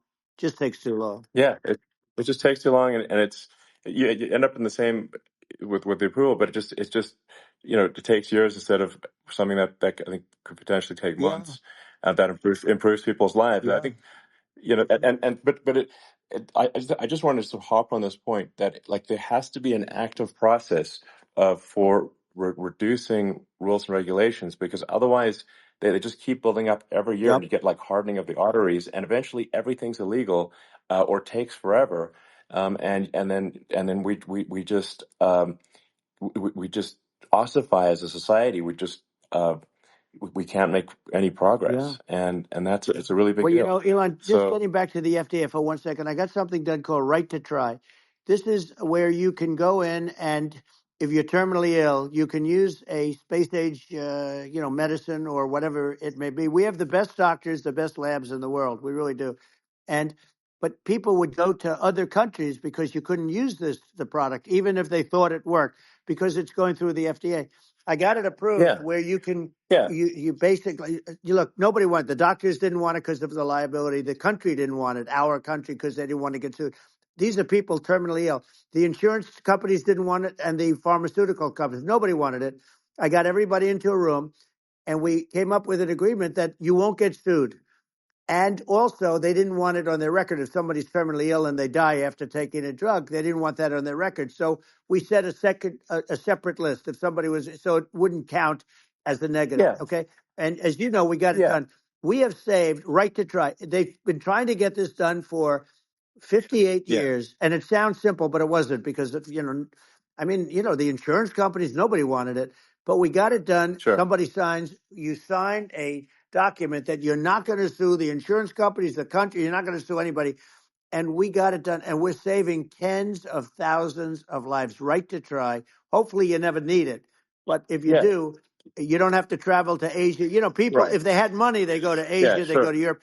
If they don't have money, they go home and die. That's what happened. They'd go home and yeah. die. Well, I mean, and actually, to give Europe some props here, it's like if a drug is approved in Europe, which has a crazy amount of regulations, it should obviously be approved in the U.S. Yeah. I mean, they get more regulations than we do. So why would a drug be approved in Europe and not in the U.S.? That's crazy. Well, we did it. We did Um, something that really, they've been trying to do it for 50 years and they just couldn't get it done. And I got it done. And it's really something. But you're right. Some people go to Europe because a drug isn't approved here, but it's approved in Europe. And it's a drug that, generally speaking, would yeah, work. It's pretty crazy. So you're absolutely. right. And I think so, as long as people are properly informed of the pros and cons, and like these are the risks, this is the risk, and like you make your own decision. Yeah. Um, that makes sense. Well, I think just, So in sort of closing up, and by the way, I'm looking at the numbers. You got a lot of people listening. I hope you don't get yeah, nervous because you got a lot of people listening to you right now, like 60 million or something. What is that number? It's crazy. It's amazing how you can see that right away. How many? What is the number? Wow. What is it? Well, Wow. I think in Well, terms of that's people, a big. That's bigger than you said. You said 25, and you're much more than double that number, 25 million. I think you're going to be 60 or 70, and I guess over a period of time. Hey, I congratulate you. Do I get paid for this or not? well, I think actually in terms of the number of people that will hear this conversation over the next few days to Right. weeks, it's going to be hundreds of That's what they millions. say. Yeah, that's good. Well, look, it's an Yeah. honor. I just asked this: are you better off now, or were you better off when I was president? Nobody's better off now. People, we put out polls on that, and nobody's better off now. Inflation has killed it. And they also feel very unsafe. You look at what's going on with a lot of different things. You look at the riots we had at the Yeah. colleges over, I mean, it's ridiculous, but Right. all of the riots, they just feel unsafe. And now they really feel unsafe because you have a new form of crime. It's called migrant crime. I call it Biden Well, migrant yeah. crime. Maybe I'll call it Well, Kamala migrant crime. But I mean, with all these things, I always try to get to the ground truth by just asking people. And my mom lives in New York, and I was like, Mom, do have any of your friends, been attacked or assaulted? And she said, yeah, three of her friends in three separate crazy. incidents were assaulted just in recent months, just walking around the streets of New York. And I said, well, what happened to the people that assaulted them? Oh, nothing. They got away. Like, and they just They know that always get away. nothing's going to, and they don't even bother reporting it because they know that they're not going to, people are not going to get prosecuted.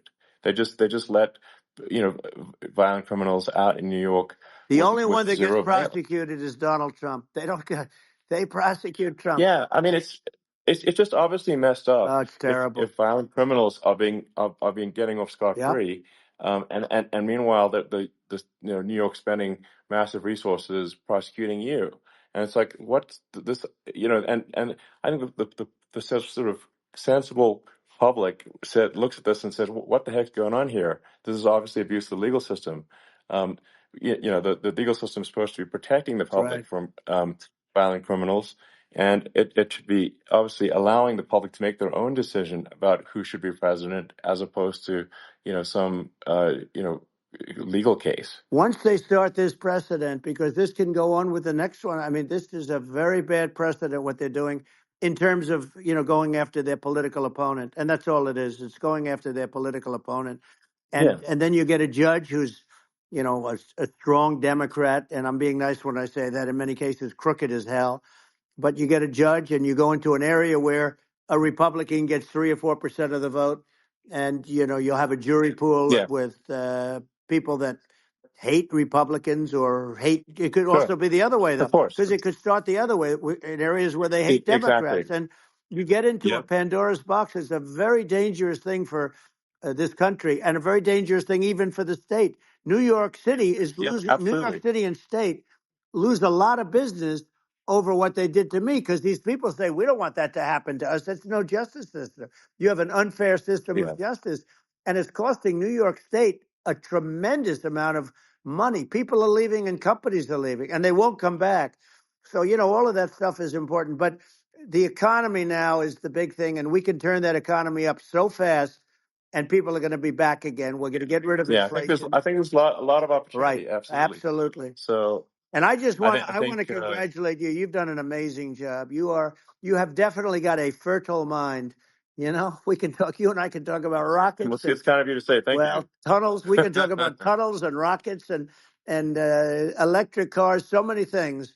And now you're into the AI, and that's going to be another beauty out there. So Yeah. it's an amazing thing you've done, Elon. It's an amazing thing, and I Well, congratulate you. I mean, thank you. And well, I mean, I just say here, here's to an exciting, inspiring future that people can look forward to and be optimistic and excited about what happens next. And that's the kind of future that I think you will bring as president, and that's why I endorse you. Well, I appreciate that. That endorsement meant a lot to me. Not all endorsements mean that much, to be honest. Your endorsement meant a lot. And, we have a phrase, make America great again. It's pretty simple, but it really says that we want to make America great again. And we can do it. We can do it now. But if we were going to suffer another 4 years like we suffered for the last 4 years, I'm not sure the country can ever come back. That's how bad it is. It's so bad. We have to do a I lot of think that's a things. very real Yeah, risk. it's a big It's a risk. very real risk. Yeah, And it's, I'd just like to note to people listening, like I've not been very political before, and if you look at my record, I've actually been I'm not like some sort of try to paint me as like a far right guy, which is absurd because I'm like making electric vehicles and solar and batteries helping with the environment, and and I actually I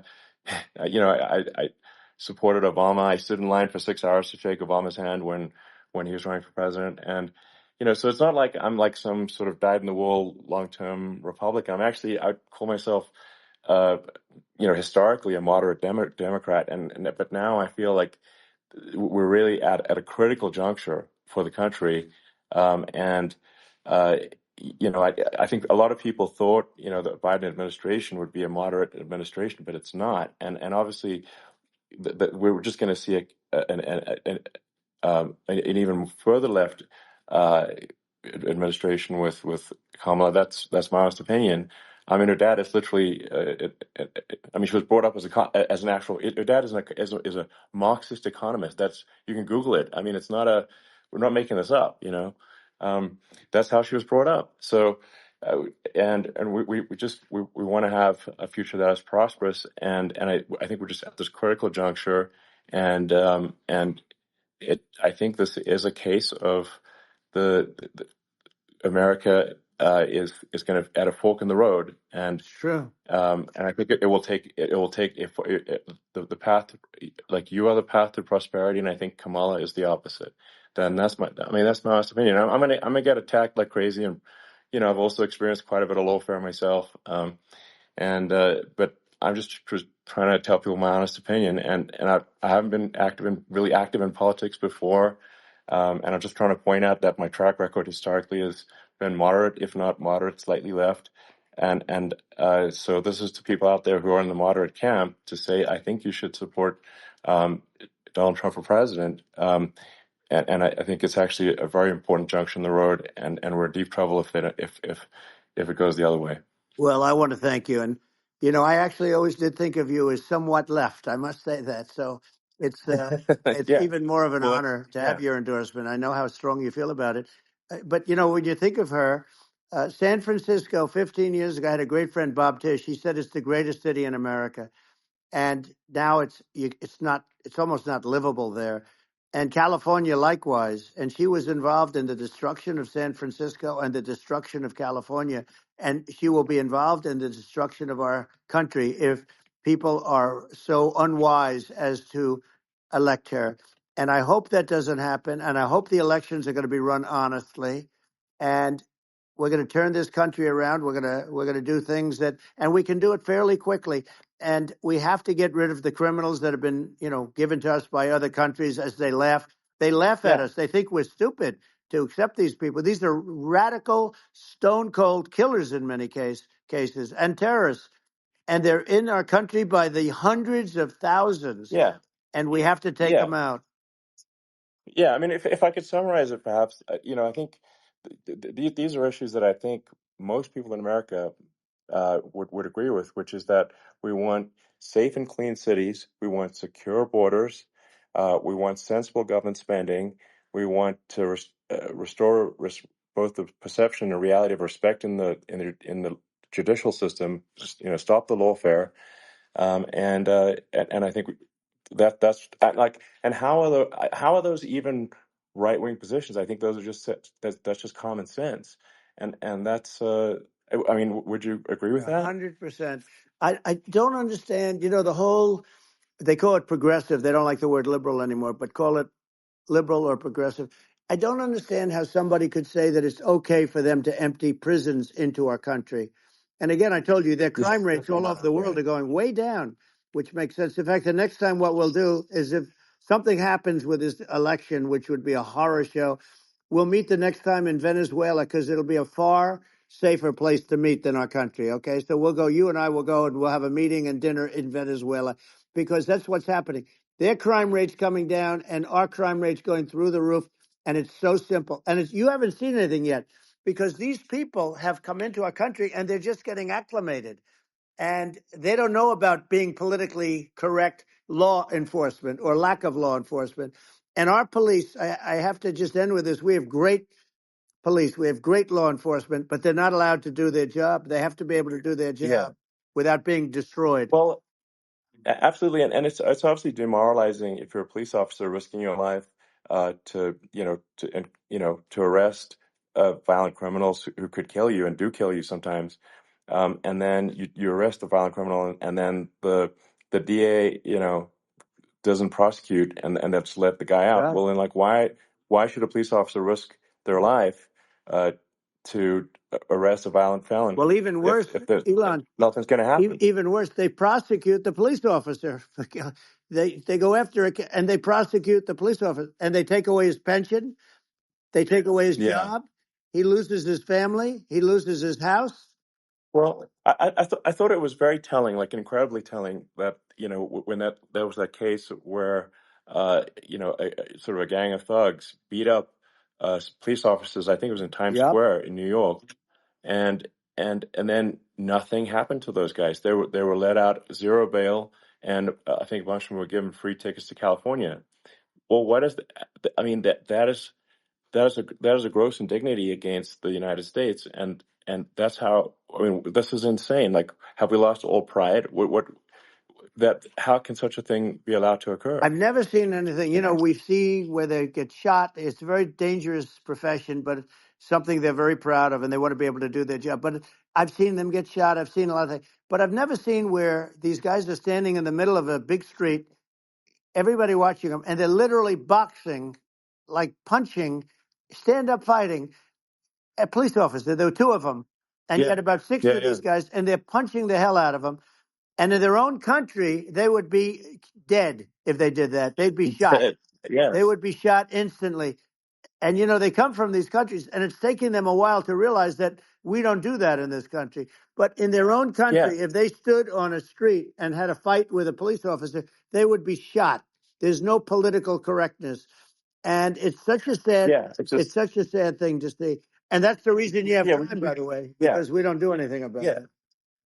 Yeah, we just cannot have a situation where our police officers are beaten up on camera by a gang of illegal immigrants, and then nothing happens to the guys that beat up the cops. I mean, and they're let out. This is Well, we're going to unacceptable. change it, Um, and we're going to get them out of the country. When I first got involved, they said you couldn't get them back to these countries. You couldn't take them back. In the case of Guatemala, Honduras, El Salvador, some others, you couldn't get them back. And I said, really? Oh, you can't get them back because under Obama, he couldn't get them back. They'd fly them in, and they'd put planes on the runways in these countries, so you couldn't land the plane. They'd bring them back. And the generals told me, sir, we can't bring them back. The countries won't accept MS-13 gang members. They won't accept them. And I said, really, how much do we pay these various countries in terms of economic aid, which is also somewhat ridiculous? And the answer was $750 million. I said, good. Tell them they're in default. They're delinquent. We're not paying them anymore because they won't accept yeah, it. it's And you know what happened? They all called me, yeah, every one of them. They said, we would be honored to take them back, sir. We would be honored. It was so easy. But it's one of those things. And we got them back. We took in so many. The MS-13 is probably yeah, the worst gangs in the world. They're the most vicious, violent.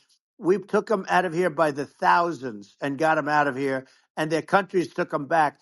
And because I said, you're not getting any more economic aid.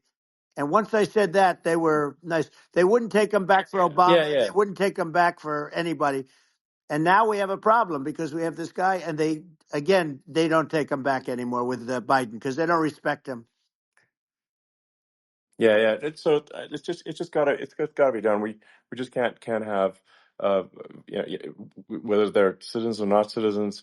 We can't have, because they won't prosecute citizens either. Not just illegals. So that if it's you can't have violent repeat violent offenders that are not that don't get incarcerated, That's right. because they will obviously, by definition, continue to hurt people. And I think where part of this comes from is that there's I do sort of consider myself liberal in some ways. I mean, it's just that you want to have empathy for Right. people. Obviously, you want to have empathy for people. I totally agree with that. You want to have empathy, but you also have to have empathy for the victims of the criminals. And if you just have empathy for the criminals, it's actually shallow empathy. It's not real. You're not thinking. You have one layer deep empathy. You got to say, like, what if you don't incarcerate this person? Who are they going to hurt? Who are they might kill someone. They might rape someone. If you don't incarcerate them, you have to have empathy for the victims. And there's a lack of empathy for the victims of the criminals, and too much empathy for the criminals. It doesn't make sense. That's why you want to have deep empathy for society as a whole, not shallow empathy for That's right. criminals. And we have to give our police officers the dignity and the respect that they deserve. And we have to let them do their job.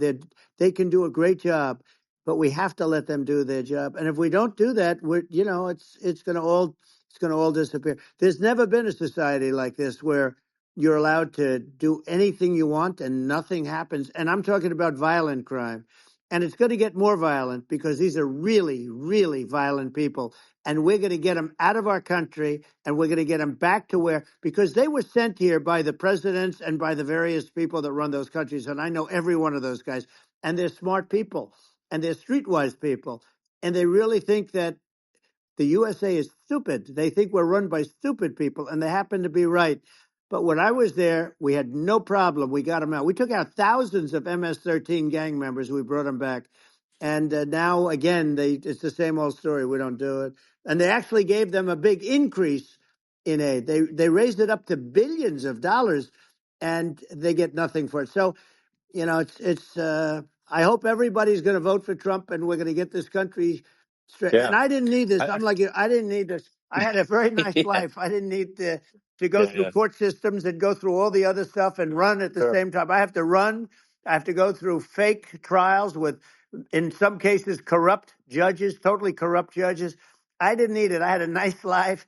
I have great locations. I have beautiful oceans that I have places.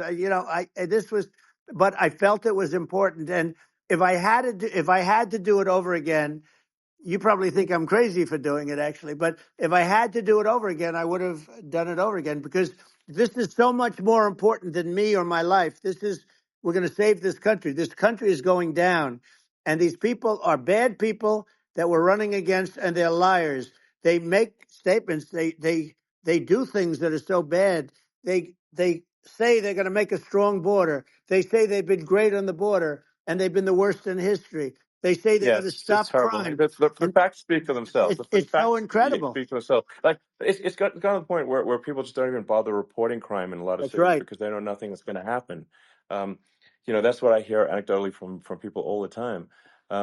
So it's just my values. I'm just saying to people out there, like the things I think are important for the future is like we've got to have safe cities, we've got to have secure borders, we've got to have sensible spending, and we've got to have deregulation, and Right. so we can have a prosperous future. And then we want to have some exciting, sort of moonshot projects that people can get fired up about. And that's the future I'm looking for. And I'm pro environment, but I'm not against. I'm not like I don't think we should vilify the oil and gas industry because they're keeping civilization going right now. And but I do think we want to move a reasonable speed towards a sustainable energy economy. Those are my values, and I think and so I mean that's why I'm supporting you for president. Well, I So appreciate it. We're going to give incentive to companies to come into our country, not to leave our country. We're going to be giving tremendous incentives. We want companies to build here, not to build in other locations, and we want to create jobs. And again, it's about the American dream. You don't hear about the American dream anymore, Elon. You don't hear. You're the American dream in the truest sense, but you don't hear about the American dream anymore, and you're going to hear about it. People, they need that incentive to go out yeah, and do it, and they're going to love their lives. I mean, they're going to look forward to getting up in the morning and going to a job that they love, not a job that they can't stand, or not any job at all where they have no money, where they yeah, literally have no money, and then they end up with violence and lots of other problems. No, we're Yeah. gonna do some great things. And I learned a lot in the first. We had a great economy and all of that. We rebuilt the military. We did so much, but I also learned, and I also learned the best people. I learned the good people, the smart people, the dumb people, the people that can do things. The people, you learn. When I first came in, I tell people I was in Washington D.C. only 17 times, according to the fake news media. I was in 17 times. I never stayed over, and you don't know people. You rely on other people to give you names, and then you realize the people you relied on weren't so good. Now we had great people, but we also had some where I wouldn't have, used them had I known. Now I Yeah. know everybody, and I think we're going to really turn things around fast. We have no choice, otherwise we're not going to have a country. And I really appreciate this. Has been, to me, it's been a lot of fun being with you. You're an amazing guy. You've done an incredible job and a great inspiration to people. A great inspiration, and I hope you keep going and just continue to do well. And we're going to have a big election coming up, and I think November 5th will be the most important day in the history of our country. I think that election will be the most important election, and I think it'll end up being maybe the most important day in the history of our country, because if Yeah. we don't win, I just feel so sorry for everybody. No, I think we're at a fork in the road of destiny of civilization, and and I think we need to take the right path, and I think you're the right path. So I think Well, that's what it comes down to. thank you very much, Elon. It's a great honor, and we'll do it again sometime. And it's been really fun, and I hope you got a lot of viewers. I hear you got a lot, but I hope you Sure. got. Yeah. I know you got a lot of them. So I appreciate it. I'll see you soon.